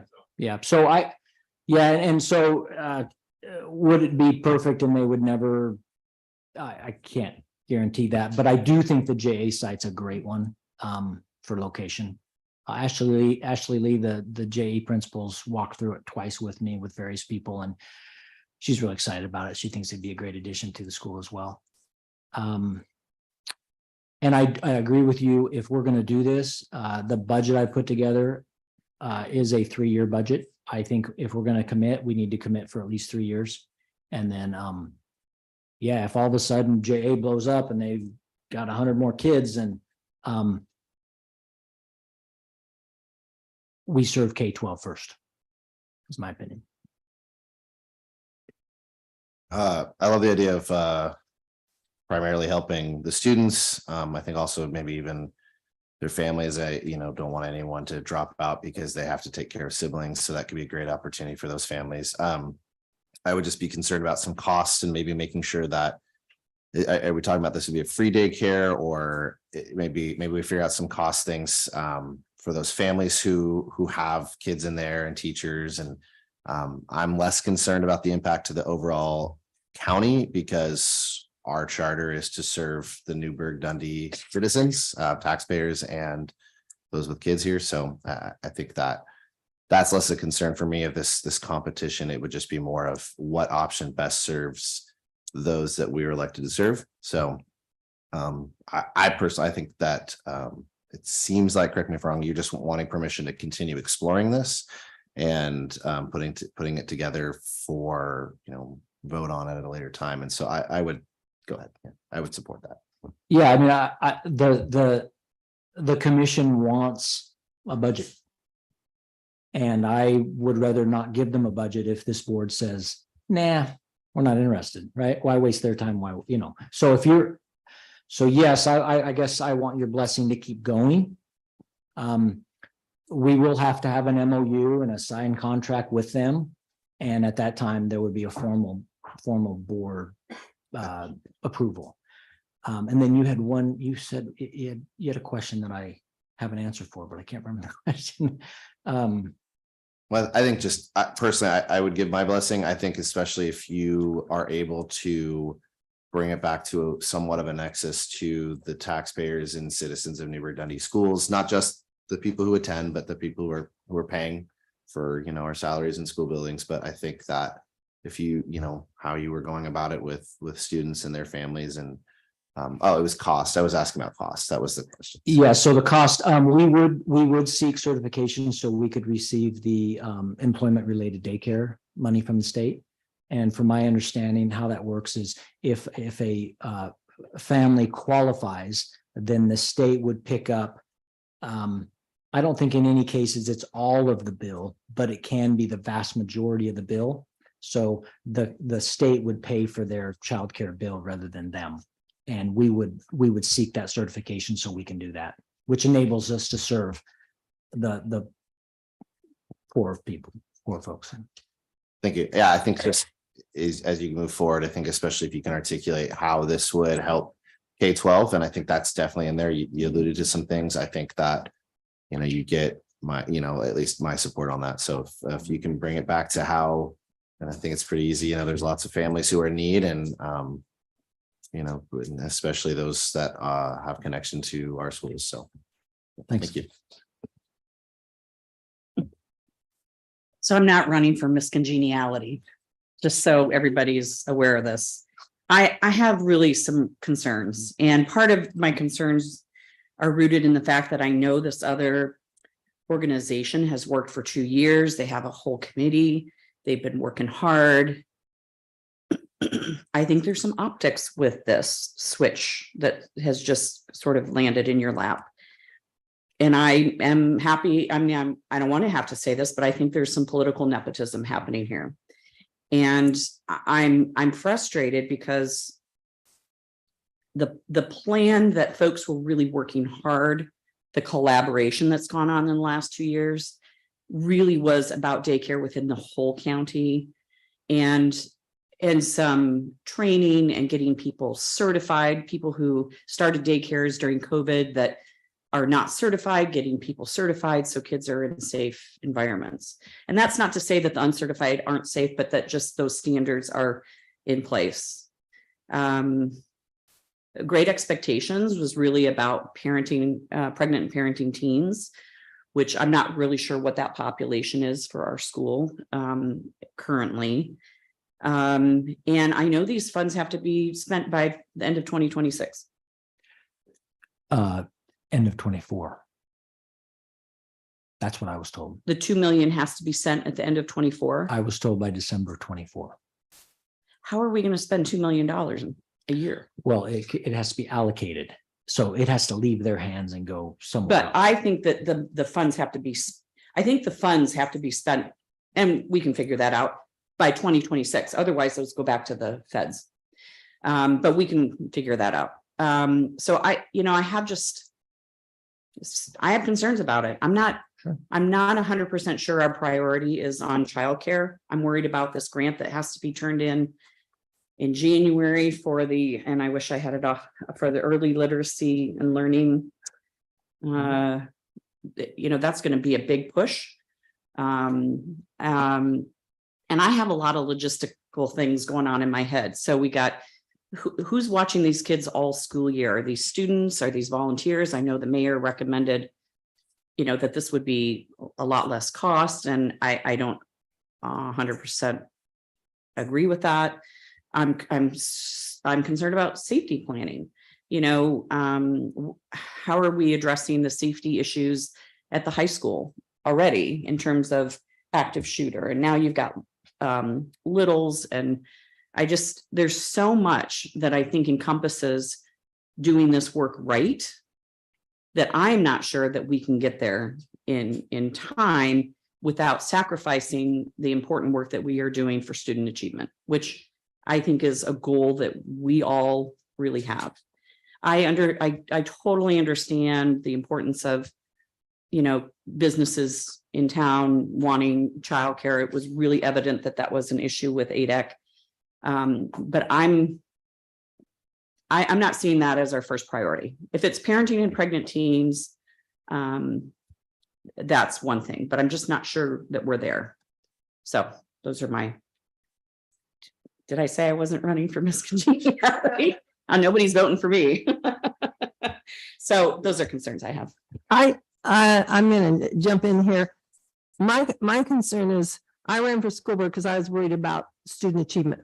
And I think the focus needs to be on reading and math scores, and we got the results of those. And only two, I think it was third grade and sixth grade was over 50%, 51%. So I think the board, the money for the school district needs to be on the students K through 12. That's our mission. Our mission statement, which is on the website, in partnership with parents in our community, the Newburgh School District will educate all students to achieve their full potential as knowledgeable, self-assured citizens ready for college and careers. And the priorities: provide a high quality, well-rounded, healthy education students for all students that is engaging, rigorous, and culturally relevant. Build strong relationships with families, community, and students to promote trust, support, and collective responsibility for student success. Ensure that every classroom has a high quality, effective educator supported by strong leadership and staff. Align resources to accomplish the goals within a balanced budget. Plan systematic and strategic so the Newburgh School District continue to succeed and thrive in the future. When I look at the mission statement and our priorities, I don't see daycare in it. I know it's a big issue probably in the community, but I don't see that as Newburgh School Board's responsibility. Our responsibility is K through 12, and that's I guess I'm way off the list for Miss Congeniality, but I guess I feel really strongly about this. And I also, I mean, I didn't go to the commissioners meeting. I read about it in the newspaper. That was in the, if a task force who is worked on it for 2 years with expertise in childcare for the entire county, this is money's for the entire county, it's not just for Newburgh, has worked on it. I fail to understand why the commissioners wouldn't vote to support a task force that's worked on it for 2 years and says a school board who hasn't really worked on it at all, and a month.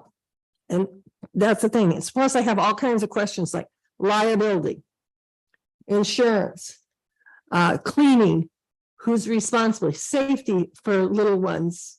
I mean, just have all kinds of questions, and licensing, who licenses that? I mean, even in the report that was in one of the commissioners asked about licensing. Daycares are some of the most highly licensed, and they should be, because little ones can't say, I didn't get my diaper changed. A caregiver hit me. So there's really close scrutiny. And so who would be responsible for hiring and supervising? The school district? Another organization that's contracted out? I mean, there's too many questions for me, and I just don't see it as our mission. Yeah, I don't disagree that our focus is K through 12. I just hate to see if we have open classrooms, and knowing that need is so high, I would love to see a way that we could do that, because I don't want to get too nitty gritty, but the statement that you read, our mission statement, it's about parents and children who are going to be in our schools. And there are a lot of impacts on parents with young kids, and those impacts when they can't have a job because of that price of childcare, those impacts don't just sit there for that time. Like you create a better environment for those kids to thrive when things are working more comfortably in a household. I don't disagree with any of the other statements. I don't know that this is our role to go in and do this. Again, though, I think that most of those parents with small children would say, I'm less worried about your long-term issues, and I just need some place that I can put my kids. I would love it if we could make this happen quickly and cheap or whatever, but I don't disagree that maybe this isn't our role. There's other things going on. I would love it if we could somehow offer up our space to this group, if that's an option. I don't think it is, because it's two different entities, but. So I've offered that, and it is a possibility. So I was very clear at the county that I'm willing to partner with anybody, to make it happen. I am no childcare expert. I was very clear about that too in the meeting. I'm not an expert. I don't have money for it, but you have a partner if you want one, and we've got space.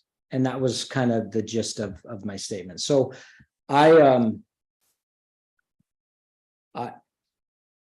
think this is my 12th years of soup, and I don't think I've ever willfully, knowingly went against the board chair and vice chair. I know you have 2 votes and there's 7 of you, but that's typically a bad move. So I mean, I'm not married to this idea, folks. I'm giving it to you so you can say, nope, you're done, or entertain partnering, or, I'll follow your lead. Do we have any information about the groups that's worked for 2 years? Would they, since it's countywide, do they have plans to include, I would like to see the proposal, some extra daycare, because it says in the article that they were wanting to open up, let's see if I can find it here. They wanted to open up 80 to 100 new childcare slots and add 30 new trained and certified childcare workers. And if this is countywide, I mean, some of these might be in Newburgh. I mean, do we know that or not know that? It might be safe to assume that they would be in Newburgh, but that's part of I think the problem of why we're here today is because they did all this great work and I didn't know anything about it. No one had reached out to Newburgh Public Schools and said, hey, we're seeking $2.1 million from the county to bring daycare to Newburgh. Any ideas, any thoughts, any needs? So I just didn't know. So I suppose from day one, if I would have known this other group was doing all this work, I would have handled it differently, right? But I didn't know until it was already down the road a bit. I guess my thoughts, it sounds like your heart's in the right way. You're thinking outside the box, right? And so I have some of the same concerns as you, Deb, and Saul and the others, right? And Nancy, just the logistics of it. It seems very complicated but I do think that we need to look at maybe partnering. I think that that's maybe an option. And I think that we need to, I'd like to know what's the liability, what's the risk there, what's the logistics of getting the kids in and out, what's the different scenarios if there is an emergency, right? I'd like to know that. And then really, what is the need? I mean, right, we're here for K through 12 education, right? If daycare, a student has a child that's in need of daycare, if that's going to enable them to focus on their studies and lead to the success upon graduation, then I'm all for it. As long as the other, pieces fall in line and it's doable and it's not a burden financially or logistically for our schools. I don't want to make it enable one individual and then hinder another as a distraction, say to a teacher or other education or employees of the district. So I would say, look into it a little bit more. I would support that. I'm a little bit hesitant on setting up a daycare for all of Newburgh in the schools. I don't know. That seems to add a whole different layer of complexity to this. I know that we talked about it on the tour, of ADAC and the Austins, and I think that that's a good discussion, right? There's obviously a need, and we need to be partnering with, not just the county commissioners and stuff like that, but industry, who also has a need, and see if maybe there's other options of coming up with. But it sounds like there's an immediate need that needs to be addressed, and I think that we should maybe look at that and see what we could do from our standpoint. But I think also partnering, we need to look at that closely. I thought I heard in I don't know if it's this week or last week, because I knew this was kind of happening. This question was out there. I heard somewhere that there was maybe a potential or a theory to maybe use what was behind Mountain View in the tennis courts, which was gravel for temporary parking, is maybe throw a couple of portables there and actually kind of have it concentrated if we're going to do this. And they're actually then right next to Providence Healthcare and just be more localized, and they have, you know, it's not interrupting school, it's not inside the school buildings, as Trevor, says that. I don't know, the logistics of it, like, is it gonna interrupt, is a crying baby gonna interrupt a kindergarten class right next door to it? Or whatever the case may be, right?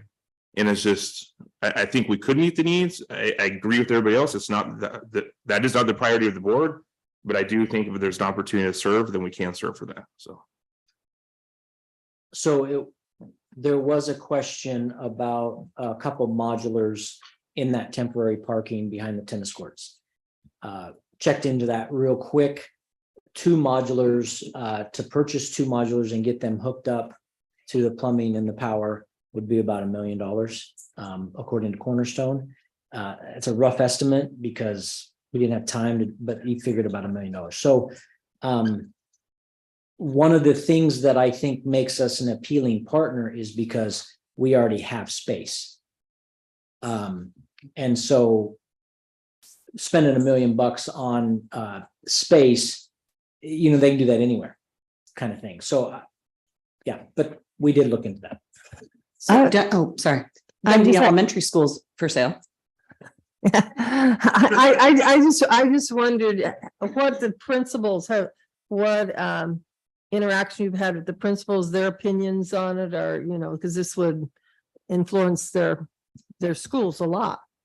Yeah, you know, Ashley Lee, principal of Joanne Austin, she's very excited about it. She thinks it's great. Maybe she's telling me what I want to hear, you know, but she's excited about it. Tammy at the high school and Ben, mostly I've worked with Ben Peterson, the vice principal. They're excited about it. They think it'd be a great opportunity for their high school students. Tim Wright down the road a little bit with the new Dundee. He think it'd be great. So the high school, the principals have all been positive about it. But I hear everybody loud and clear. There's nothing anybody said that I argue with, that I don't see. So I'm happy not submitting a budget. I'm happy reaching out to that group and saying, and we have talked about partnering a little bit. So reaching out to that group and saying, maybe we can put something together, and find some kind of partnership. The benefit of partnering is they have the expertise. We have the space, they have the expertise. I was never in this to make a buck. I was very clear. I just have to stay out of the red. Can't go in the red because I owe it to K-12. As long as I stay out of the red, stay in the black, serve kids, it's a win for everybody. And I think we can still accomplish that by partnering with somebody. Yeah, my thought would be we should go down the partnering road. It seems like there's too much to figure out in too short of a time with the budget that needs to be proposed. And I think too many questions that we all have. I do think that long-term, we should all, and school boards in the future should be thinking about the way we interact with pre-K kids, because they are our students, because it is a community need. It's parents, it's all the things that we stand for. I would love to see us use those classrooms for that. But yeah, I would say that probably right now isn't the greatest time to try to rush into it alone.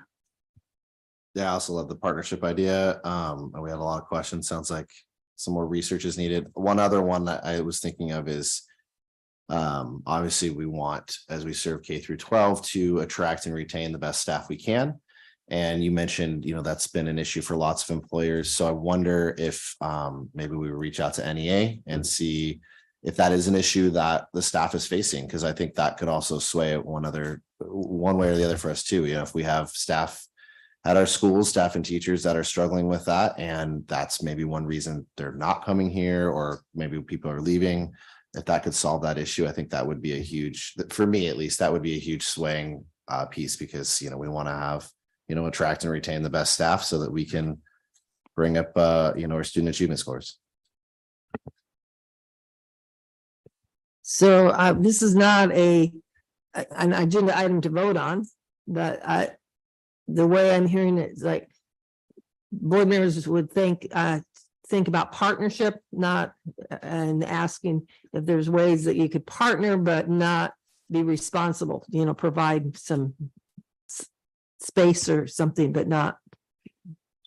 I would Is that what say you're- to not invest too much more of your time on working on the budget and, Happy to comply. Any other comments? My comment is maybe the reason I was fairly looked at this with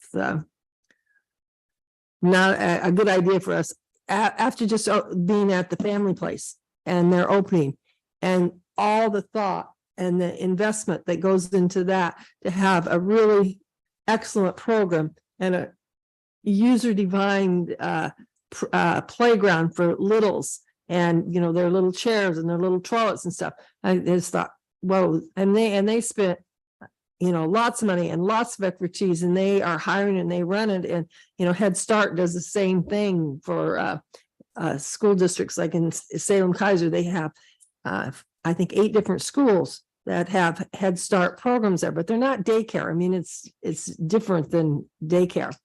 And so I guess that made me feel very hesitant because I saw how much expertise and thought went into the planning for the family place.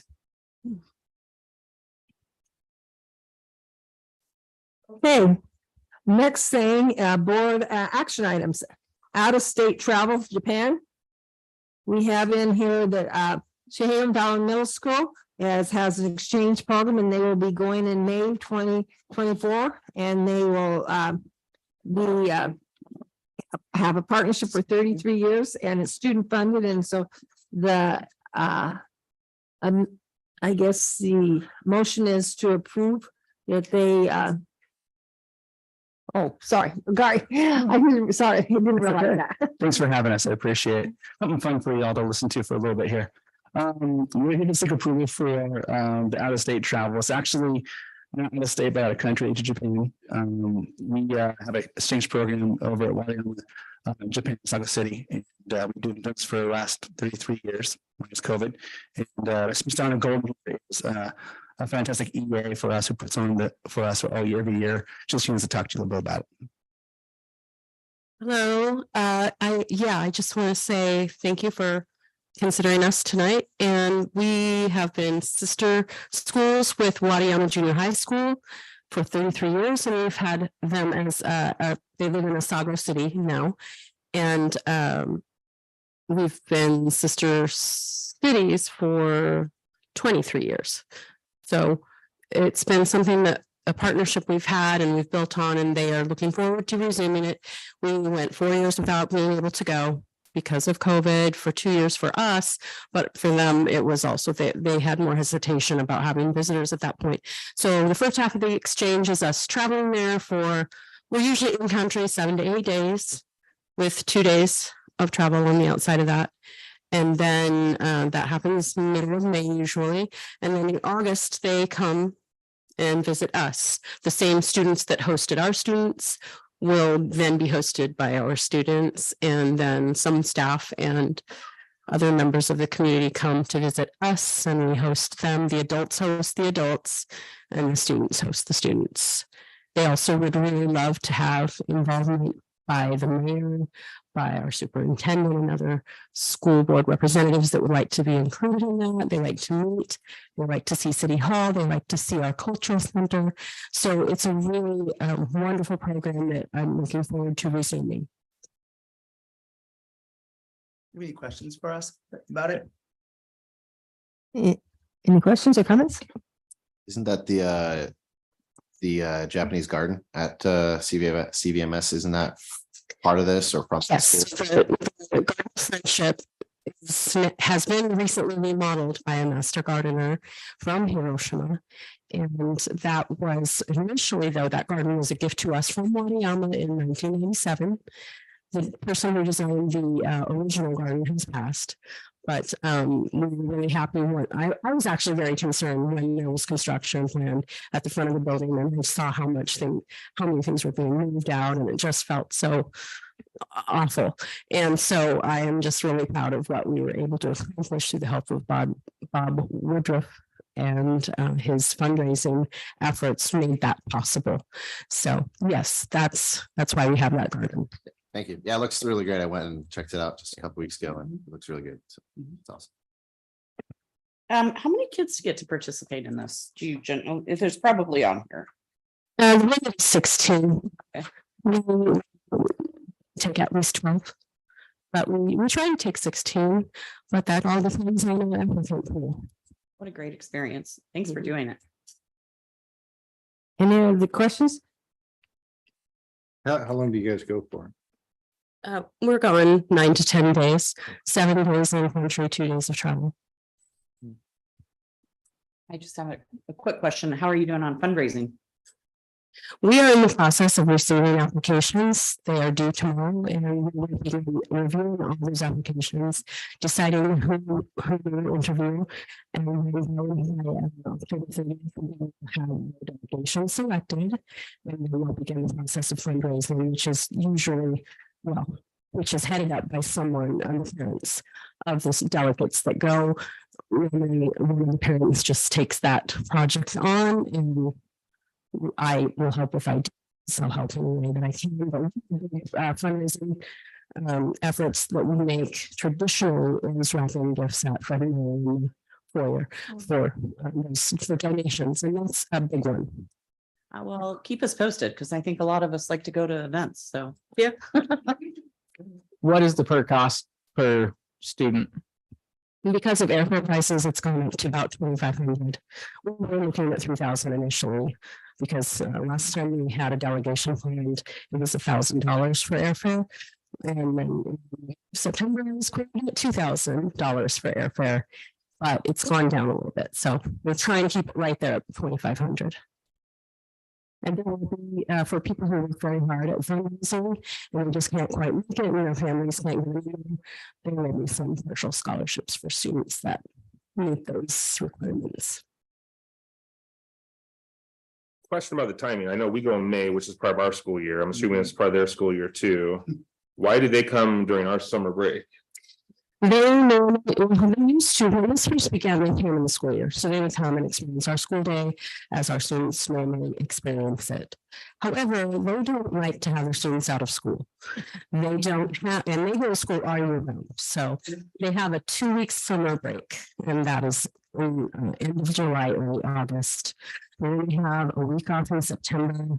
We just don't feel like that's enough time to take their students out of the country. Even when we visit, if we plan an excursion, say, well, we would really Hiroshima to see the peace memorial there. And if it's a school day for them, they don't need to go. They just stay at school and we go on for those things. So it's a very important time for our students to be in school. Is there a motion to approve out of country travel? I move that the Newburgh Dundee Public School Board of Director approve the out-of-country travel to Sago City, Japan in May of 2024 as presented. Is there a second? I'll second. Any other further discussion? If not, all those in favor? Aye. Opposed? None opposed. Did I butcher the name there? That's perfect. Thank you very much. Thank you, guys. Thank you. Thank you. The next agenda item is surplus, and we have all of the things for surplus listed. And is there any questions of anybody about the surplus? If not, is there a motion to approve the surplus? I'll move that the Newburgh Dundee Public School Board of Directors approve the list of items to be surplused as presented. Is there a second? Second. Any other questions? If not, all those in favor? Oh, I just have a comment. How could we be getting rid of the Cliff Notes for Canterbury Tales? Like, doesn't everybody need that? Okay, all those in favor? Aye. Aye. Opposed? No one? Motion carries. Division 22, Dr. Phillips. All right, Division 22 is a compliance report that is due every year by every school district in the state. As you notice in the paperwork you have before you, it starts by categories. Teaching and learning is the first category. The The way to read this report is if we take the very first one, 581-022, that's why it's called Division 22, because every one of these is 022. So this report is Division 22 because of that. 2030 district curriculum, we are in compliance. Explanation, the district has met all the requirements, and then corrective action is not applicable because we're in compliance. So this same thing is repeated about 60 times with 60 different standards. How I broke this up this year was I asked teaching and learning to take all of the standards that are in the curriculum and teaching and curriculum instruction world. I asked Tony and Amy to look on the standards that deal with special ed and special programs and talented and gifted. I asked Scott and his team to work with the HR standards. Mark Brown to look at the athletic standards and the activity standards, and then Brett and Tracy from maintenance to work on the standards that deal with maintenance and testing and what have you in their world. So we've looked at everything. You can see if we go to page 2 at the very top of the page, human sexuality education. We are letting the Department of Education know that we're out of compliance. We feel that we are in the explanation there. We feel that we are in compliance with grades 6 through 12, but grades 5, K5 are seeking corrective action. There is a health adoption curriculum coming up. We have no health curriculum in the district. And so we're asking for ODE to give us permission to hold off on coming up with this curriculum until the actual adoption takes place, so we can find a curriculum that meets the needs of the adoption. So that's the human sexuality education one.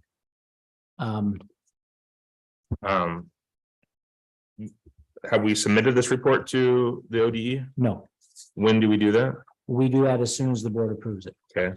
And then if we're asking essentially on this line item, we were just discussing about the human sexuality education. How soon would we know if we have leniency from ODE to do that, or do we have to then revert, do 180 and implement something? Yeah, I've never had ODE say no. Now, if it's due on our website and it's due to ODE by November 15th. That's why we're doing it this board meeting. But if they did, I guess that's an option, then we would take their counsel and we would go to work. Okay. So, yeah. There's a few other ones that, the same page there, page 2, PE requirements. We're in compliance with both. There's 2 standards, 225 minutes a week or 150 minutes a week. We're in compliance with both.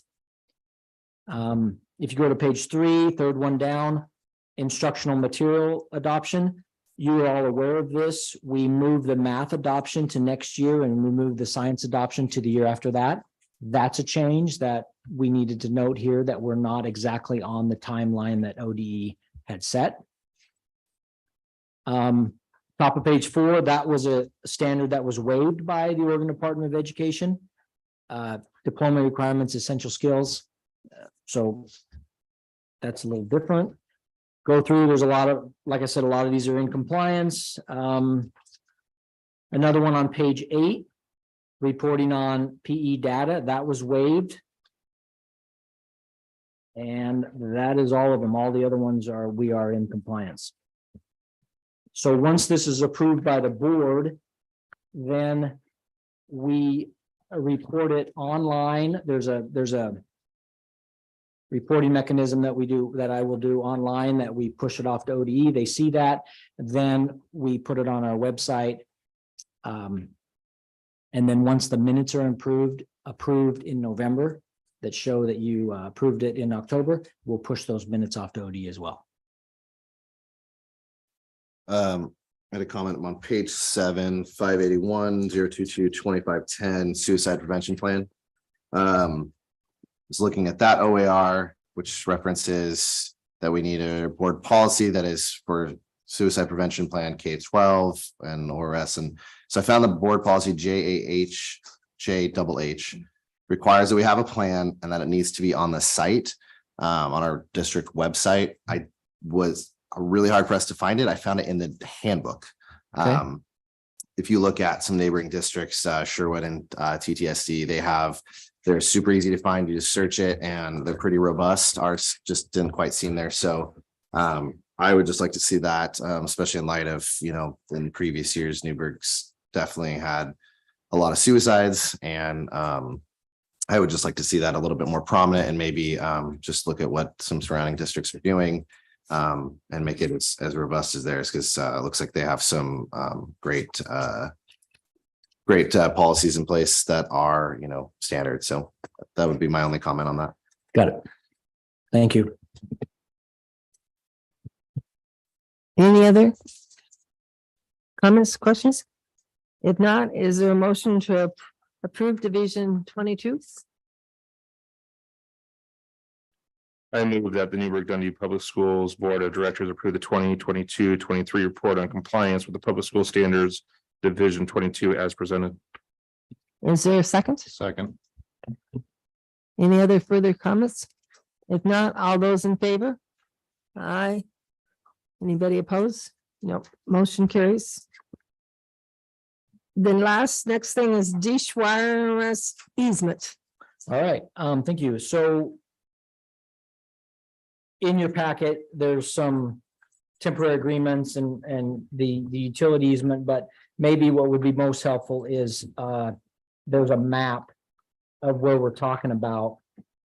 You can see the track there on that little map. Basically, there's a real tall pole right near the concession stand at the outside at the football field. And at the top of that pole, Dish Network has a satellite, and they need to borrow power from the concession stand to do some work on that power pole. According to the easement, they will pay us $2,500, a one-time payment of $2,500, and then they'll pay us $500 a month for every month they need to keep the power going. The power they need is, they said the amount of power is similar to a refrigerator. So when I asked for clarification on that, I said, so basically the power bill is if all you had hooked up was a refrigerator, it would be well under $500. They think they'll be in and out in less than a month. So they would pay the one-time fee of $2,500 plus the additional fee of $500. So basically we'd get $3,000 from them. When they run another good thing is when they run the power and they need it for that month, then they would take it apart. But they said that they would leave for us one of two things. One was a electric car plug-in or a trailer, like a food cart trailer plug-in. I thought the food cart thing made more sense since we use that a lot for food carts, and they will do that for free. And they said that's about a $2,500 cost. So we get a free food cart hookup, trailer hookup, and $3,000 to let them use our power for about a month. Any more questions? If not, is there a motion for approval for the easement? I do have one question. So they're gonna be putting in all the electrical work, all the logistics there, no interruptions to. They'll do everything. They did a site visit with Mark Brown about a week ago to make sure, and they said it will be the easiest, whatever they call it, the easiest easiest job they've ever done. Piece of cake. It'll be in and out. Yep. Are they gonna have to trench this? Is it all underground or? I don't know that.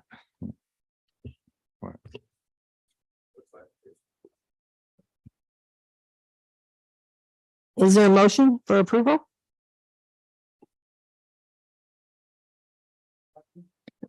I move the Newburgh Dundee Public Schools Board of Directors approve the temporary utility agreement located at 2400 Douglas Avenue, Newburgh for Dish Wireless LLC as presented. Second. Any other further discussion?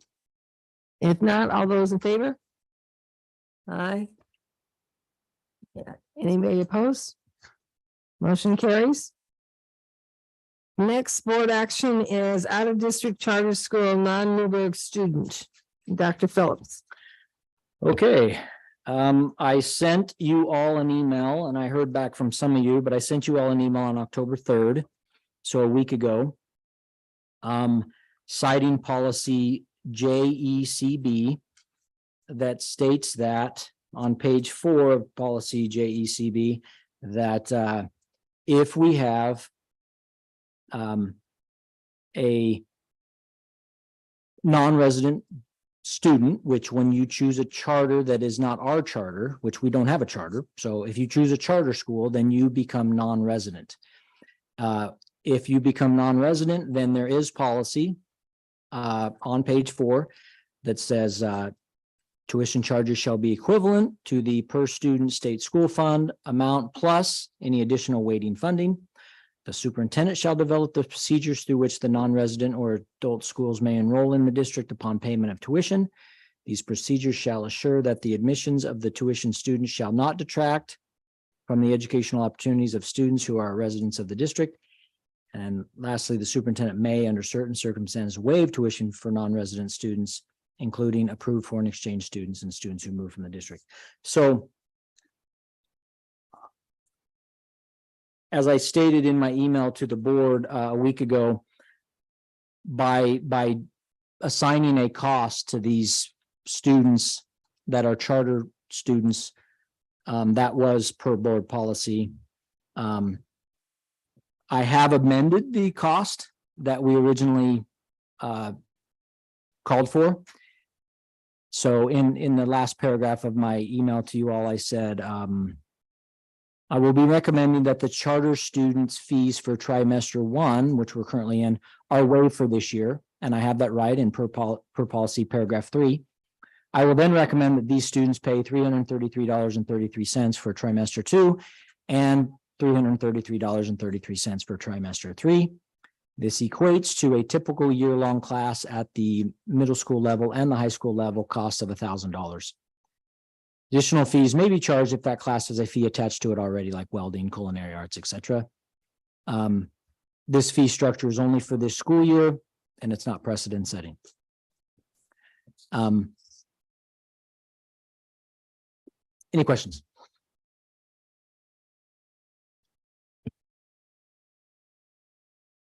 And correct me if I'm wrong, when we were discussing the issue before, originally the students were quoted 2,000. So this is less than half that it'd be about a little over 600 something versus 2,000. Yeah, it's a third of what was originally said. Yeah. Thank you. Are there any further questions, discussion? Can I ask, what your immediate thoughts are? I appreciate the consideration, waiving the first trimester, what the cost is for this year. But do you have initial thoughts on what you're looking at doing next year? Are you going to raise that? Based on this policy, you have the power to do what you need to do. So I just didn't know what the long-term thoughts are on this. So one thought I have is definitely whatever we do pick is to have that number out by April.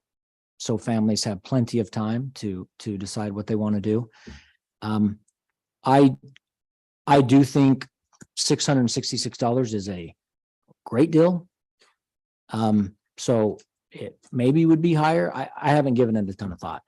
I will say one thing that gives me pause is what I read to you on the page 4 of the policy. Tuition charges shall be equivalent to the per student state school fund. Equivalent means more like $2,000. And so, yes, and then per policy, it should be the 2,000 plus any additional costs, which I didn't do. So I guess I'm breaking policy. So you all can, you can do what I'm just trying to be transparent. We wanted to make it so the families could do it, but yet I never really believe that it should be 100% free.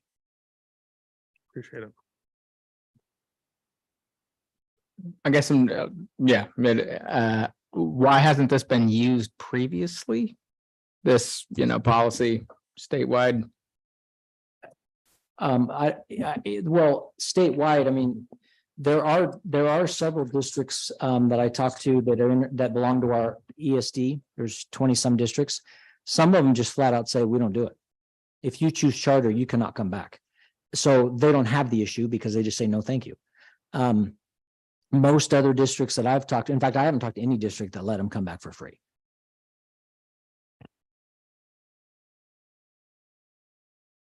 So what, it's listed under, action items. What action are you, requesting that we take?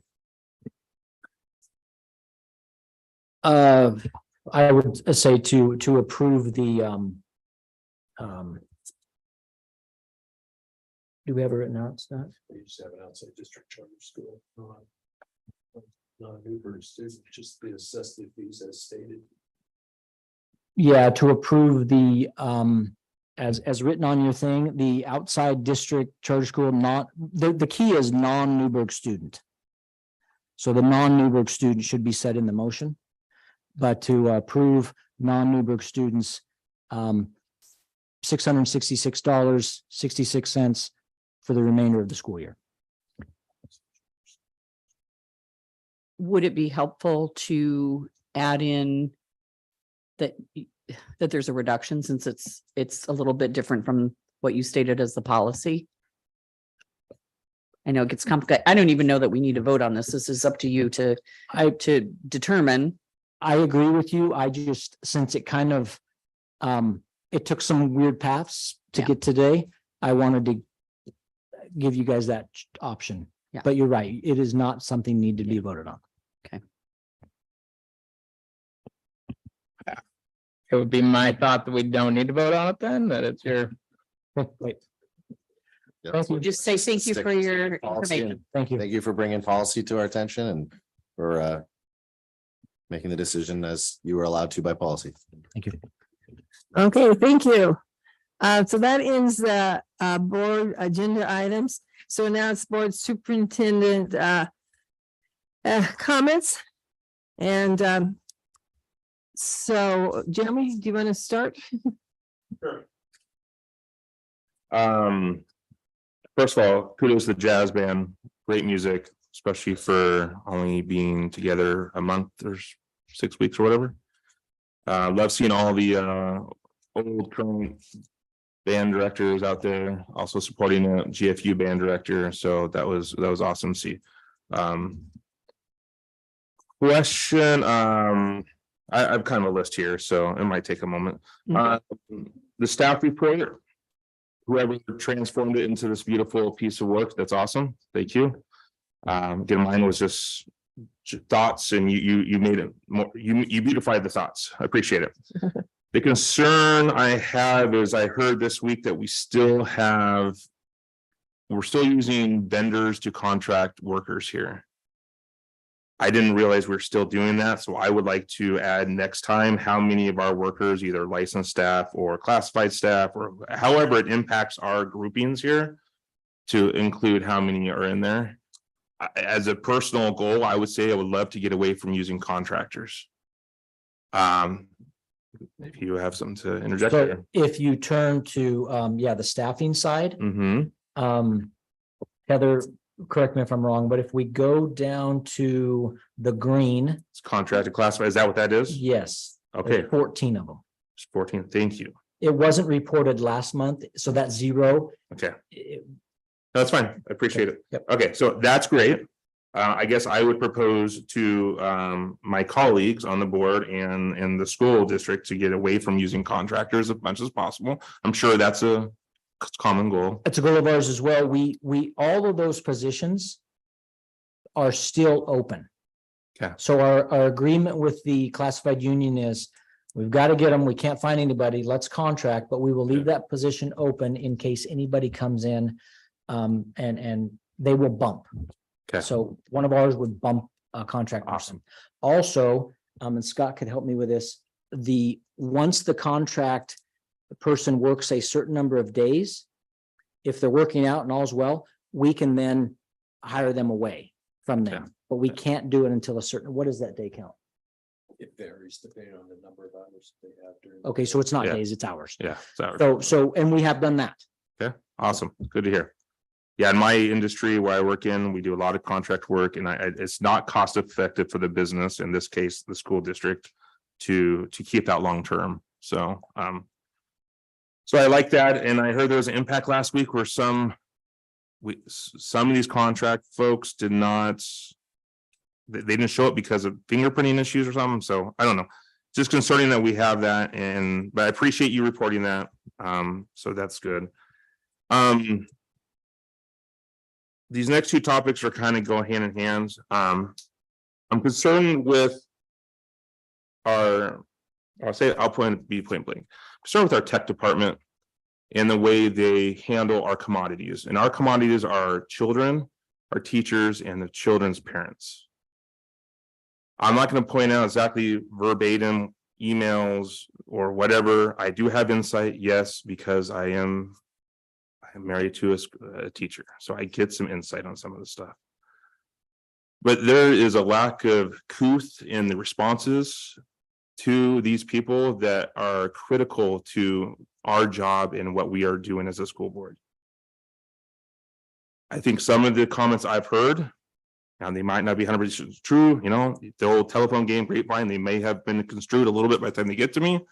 But the fact is, if they're either even 50% true, I'm concerned with those comments and replies back to staff, to teachers, to secretaries, to whoever that's impacted by some technical problems.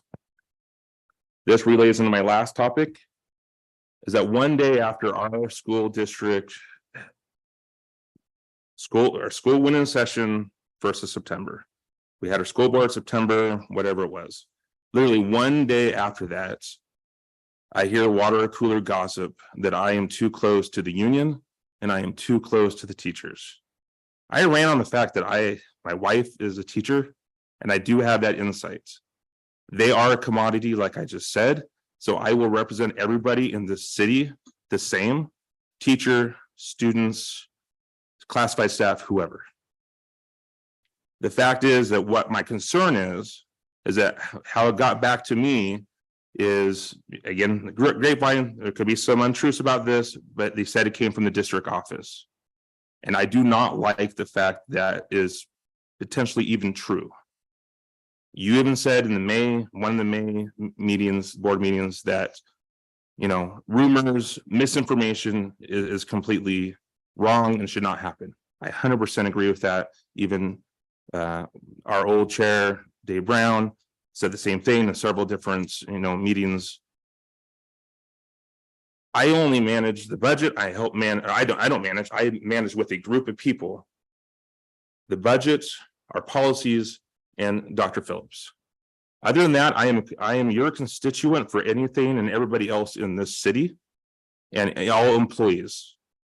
So if you have a concern about me and my relationship with certain groups, come talk to me. I'm a big boy. I've managed people, middle management, multiple careers, different companies. I can handle this. I'd rather you come to me with any concerns than have water cooler news gossiping around the town that I am too close and I shouldn't be on the board. So with that, I rest my case.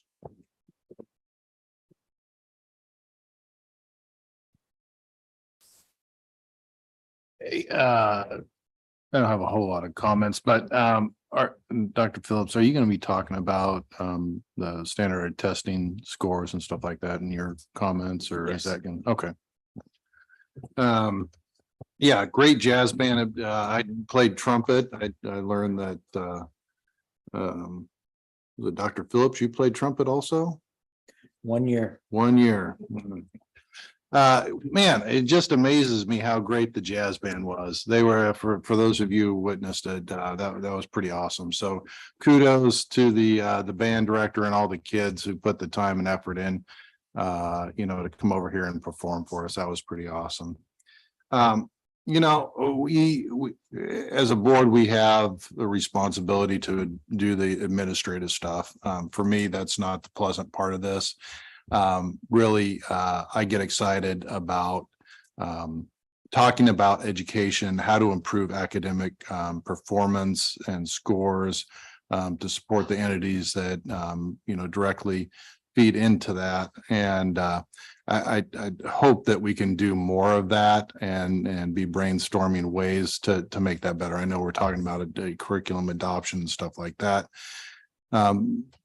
But I also believe that we have to be accountable, right? We have to be accountable to our constituents and our taxpayers to make sure that we're getting the best bang for our buck for the hard-earned money that's going into this institution and system. So I just like to be talking about that at each and every meeting each month. So that's my comment on that.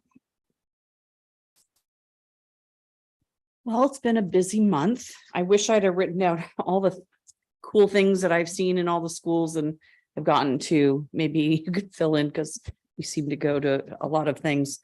But fresh on my mind this week was, well, I guess was that Friday, the Edwards Fun Run. Oh my gosh, it was very fun. I volunteered for both shifts and I may not do that next year. But anyway, the morning was so cute. The littles were all just having so much fun. And then the afternoon, it was super hot. And this one little girl came and sat down next to me. And I said, just sit here and rest a little bit. And then this little boy came up to her and he was so earnest. And he said her name. I don't remember. He said, "You can't give up. You have to keep going." And then he said, "I will walk with you." Because she was like, I can't, and, you know, and it was just so sweet, that kindness. And then to the volunteers who dressed up as Eddie the Eagle, you know, that was, and I know at least one of them, but wow, I can't imagine being in that suit. Today, we had an opportunity to go to Mrs. Schneider's class at Dundee Elementary School and see she kind of had like a little hobby fair, and it was very cool to see the interests of these kids, and they all had to write a statement about it. And they all did such a great job of explaining their treasures. And it just was really very cool to sort of to see that part of their day. On the flip side is just a shout out to all those who were caretakers after the airplane crash. And I know that was a collective trauma that this city has experienced. And there's so many people that I know, and I didn't see it. I heard about it on the news, but some folks that I talked to who witnessed it. And I know that the teachers and the counselors and the parents just all really doing a lot to support everybody in the community, and in addition to the people involved in that tragedy. So I know that when those events happen, people really come together, and I'm very sad for the families who experienced that trauma. So. Yeah, big shout out to all the elementary schools raising a bunch of money at their jogathons. Love to see them all get excited about participating and helping out. Mostly they're excited about those prizes, which is fun. I did want to say to the email comment that I am sorry if I haven't returned all of the emails that have come to me. I will get better at that, and I will be responding to all of you. I would like to see, I don't know, at the policy committee that's next week, would be nice, or a work session where we could go over the KABA. I just love when I talked in that first meeting about having that previous documentation, why we made decisions, anything that was happening there that wasn't fully privy, that we could see, so we could understand how those decisions were made, to talk about those concerns and find ways to move forward, because I do want to address that. Sometimes our board meeting agendas get fairly crammed, so it's difficult to always find time. So if we could find a time for, I think that might be one of those action items we talked about for having a work session. I can add that to the policy committee, but what are you specifically looking at as far as informational that I can bring forward to you and to the rest of the committee on that? Yeah, I assume that with all of those group meetings that there were notes taken that were used to make these decisions, what the community was saying collectively. I would hope that there was some kind of process used to get that kind of information. So yes, and I do apologize. I'm not trying to stonewall life. And I did want to say, I know you're going to talk about it with proficiency scores. It's really nice to have these. I don't know, are these up online for the community to? Would you like me to hold off? Yeah, yes. Okay. Yeah.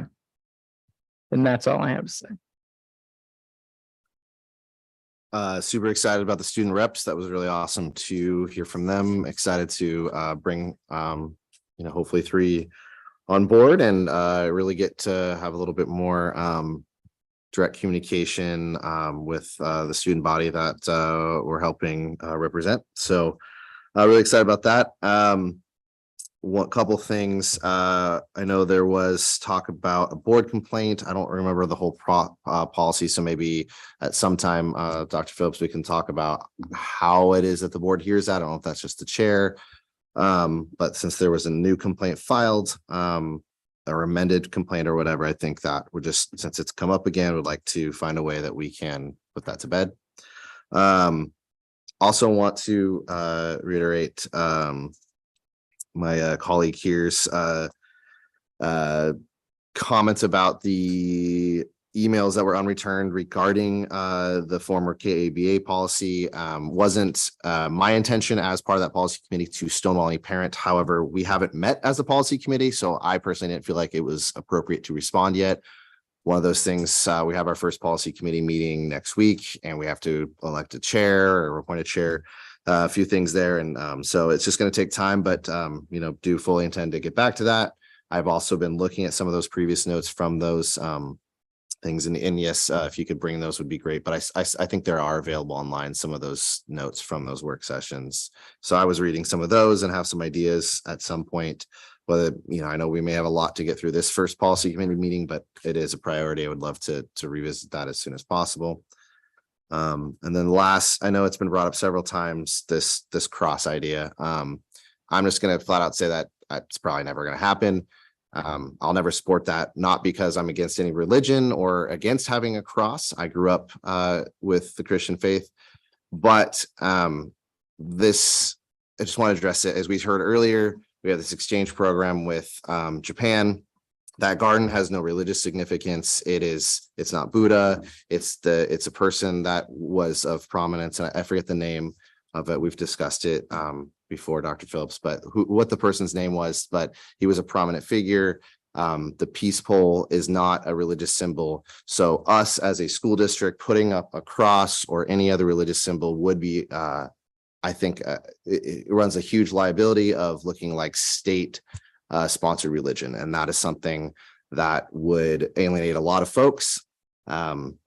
One of the great things about the ruling from the previous lawsuit over political symbols was that people can put up at their desk and teachers can have it. So if a teacher wants to have a cross at their desk, if they want to have, certain things up on there, then they fully are allowed to do that. And so, they can feel supported in that way. And if they are feeling discriminated against because of their religion, we do have board policies to take care of that and for discrimination. But it's now been brought up, I think, at 3 different school board meetings, and it's just not going to happen. So that's why it's not that we have anything against putting up a cross. It's that we are the government. We're not supposed to do that. So that's just wanted to put that out there. So thank you.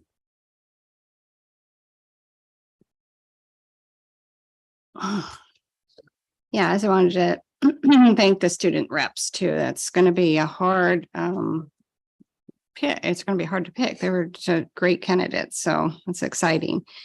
And I want to give a shout out to the church and all that they did for all of our schools. That was just amazing. All the work that they did.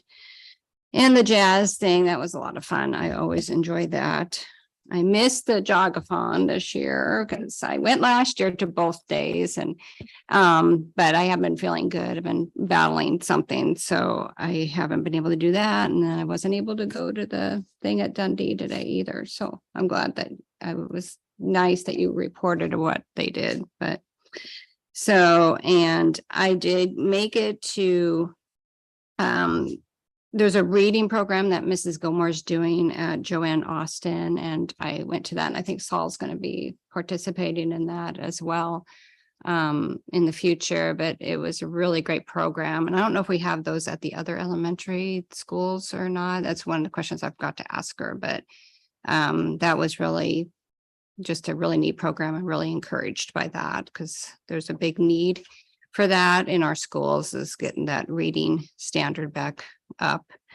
So, and then I just wanted to, address, what Deb, what you were saying about, why I said what I said. I just want to be transparent, because since it was new to me, even though people don't believe that, but it really was new to me.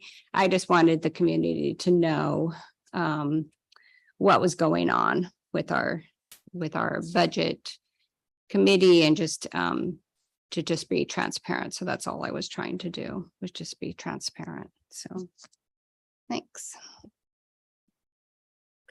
Okay, I guess one of the advantages of being retirement is I can go to jogathons and go see the kids' collections today, and go to different places that during the day. So that's a privilege, and it's always fun to be in classrooms and interact with students. One of the things that this month that I did participate in, and I think I'm sure it will be a board agenda item in December, is I listened to a Zoom meeting that was presented for board members across the Oregon. And it was for the Early Literacy Success School District grants, which they're giving out $120 million. And our curriculum people are working on one, but one of the requirements is they have to be board approved, the grants do. And they're due on January 8th. And so that means we would have to give approval in our December meeting. And so that will be a future agenda item. And just a reminder, our work session, October 24th, if you have items that you want on that, and there will be a couple of items that we would need to vote on. One is I sent out the information about kind of working agreements that were Dr. Phillips had shared with some of those with me before, so that we can, have agreements that we all, and then if you have items and questions, so that we have a productive time at that. Yes, we're meeting here. And it will be a work session. There won't be public comment, but it'll be obviously an open session, and it'll be available for the public to sit in, and it'll be broadcast. That's it for me. Thank you. Thank you for everybody for your comments. All right, thank you. I'll echo a lot of you. I thought the student representatives were great. It was fun meeting them in the other day when I talked to them about today and how it would go, and tried to give them a little bit of a sense of what to expect, so they were a little less nervous. I think they did a great job. The jazz band, that's a lot of fun. Those kids do a great job, and Mr. Christensen, he's great. Gem 100, once again, thanks for them. I want to put something on your radar. In 2021, the state legislature approved Newburgh School District to get $750,000. That $750,000 is supposed to be spent on school or community property, like improvements. So over the last couple of years before I came, and then while I was here, one of the where that money seems to be heading is a partnership with Park and Rec, CPRD, to spend the money on Rennie Field. So Rennie Field's right down there, where the jogathon was. So the the plan is that we will put in the $750,000 that we got from the state. The Park and Rec will match that, and it'll end up being more, but they will match that. They will turf Rennie Field. They'll get rid of the cinder dirt track and put in a all-weather 8-lane track. They'll re-fence it. They'll put up some night lights, some lights for the evening. They will put in a new concession stand with restrooms. They're slated to go where the tennis courts used to be. Construction used it as parking for the last couple of years. And then kind of where, if you're familiar with Rennie, there's the tree line, and then there's a equipment shed. That equipment shed will go away, and they will put in a couple of pickleball courts. So that is the plan right now. We're working on an MOU between us and the Park and Rec District. The attorneys are working on that now. And yeah, it's really exciting. It's going to be awesome. It's going to be awesome for this side of town to have that facility.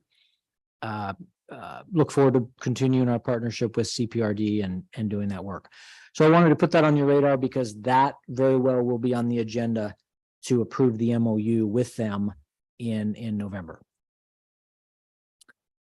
Audit, we're currently in the middle of an audit. This audit is for last school year.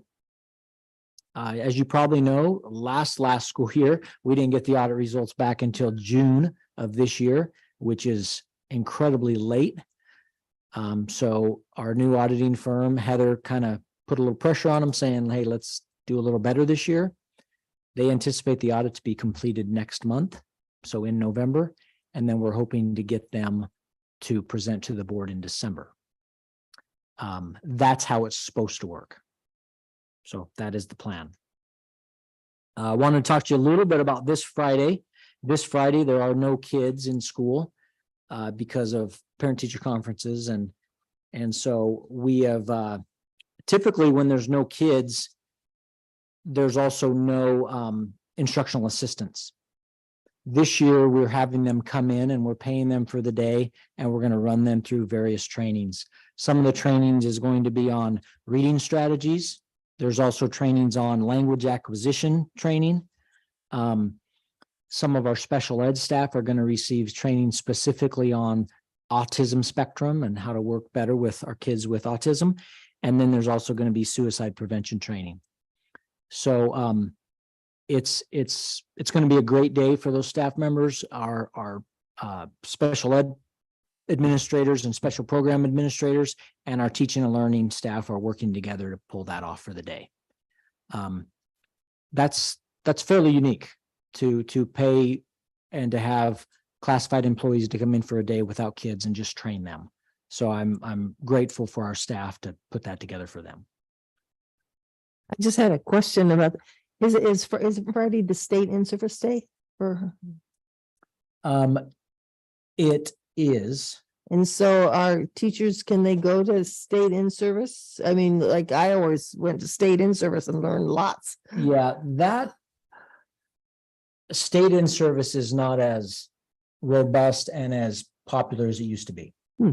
It's kind of, it's definitely not mandatory anymore. But now as teacher would not have the option to go because they're doing parent-teacher conferences. Well, the parent-teacher conferences are pretty much on Wednesday night. Thursday, kids are only in for a half day. And so it's in the afternoon of Thursday and then Thursday night as well. And Friday? What's Friday? No, some schools are making it for Friday, others aren't, others are doing prep. It's just as long as you get your kids in, and the families that want to see you, you're available for those families. That's what's important. Because somehow I think I think all board members, I got a list of in-service things that teachers could go to that came from the state somewhere. That it was just of interest to me because I thought, oh yeah. Anyway, it was just a question. Got it. Okay, the next thing I want to talk about was, and you have a handout in your board packet. I just put one sheet, it's a half-page sheet, talking about student achievement. The reason why in your packet we've only covered these 6 metrics is because 3rd grade, 8th grade, and 11th grade are the benchmark years for the state. As far as the state is concerned, these are the big years. And with English language arts and math, those are the big subjects. I like these scores to some degree. I like the fact that we're beating the state in every metric on the sheet. 4 of the 6 metrics by double digits. I like the idea that 11th grade math. Last year, we were at 19%. And this year we're at 37.5%. So there's some good news here. But at the same time, our state average isn't real great. So yes, we're beating the state average, but you know what I mean. So I want to be very clear about that. Also, this by no means tells the whole picture about what's going on in Newburgh. There's other metrics. There's a lot of other things going on.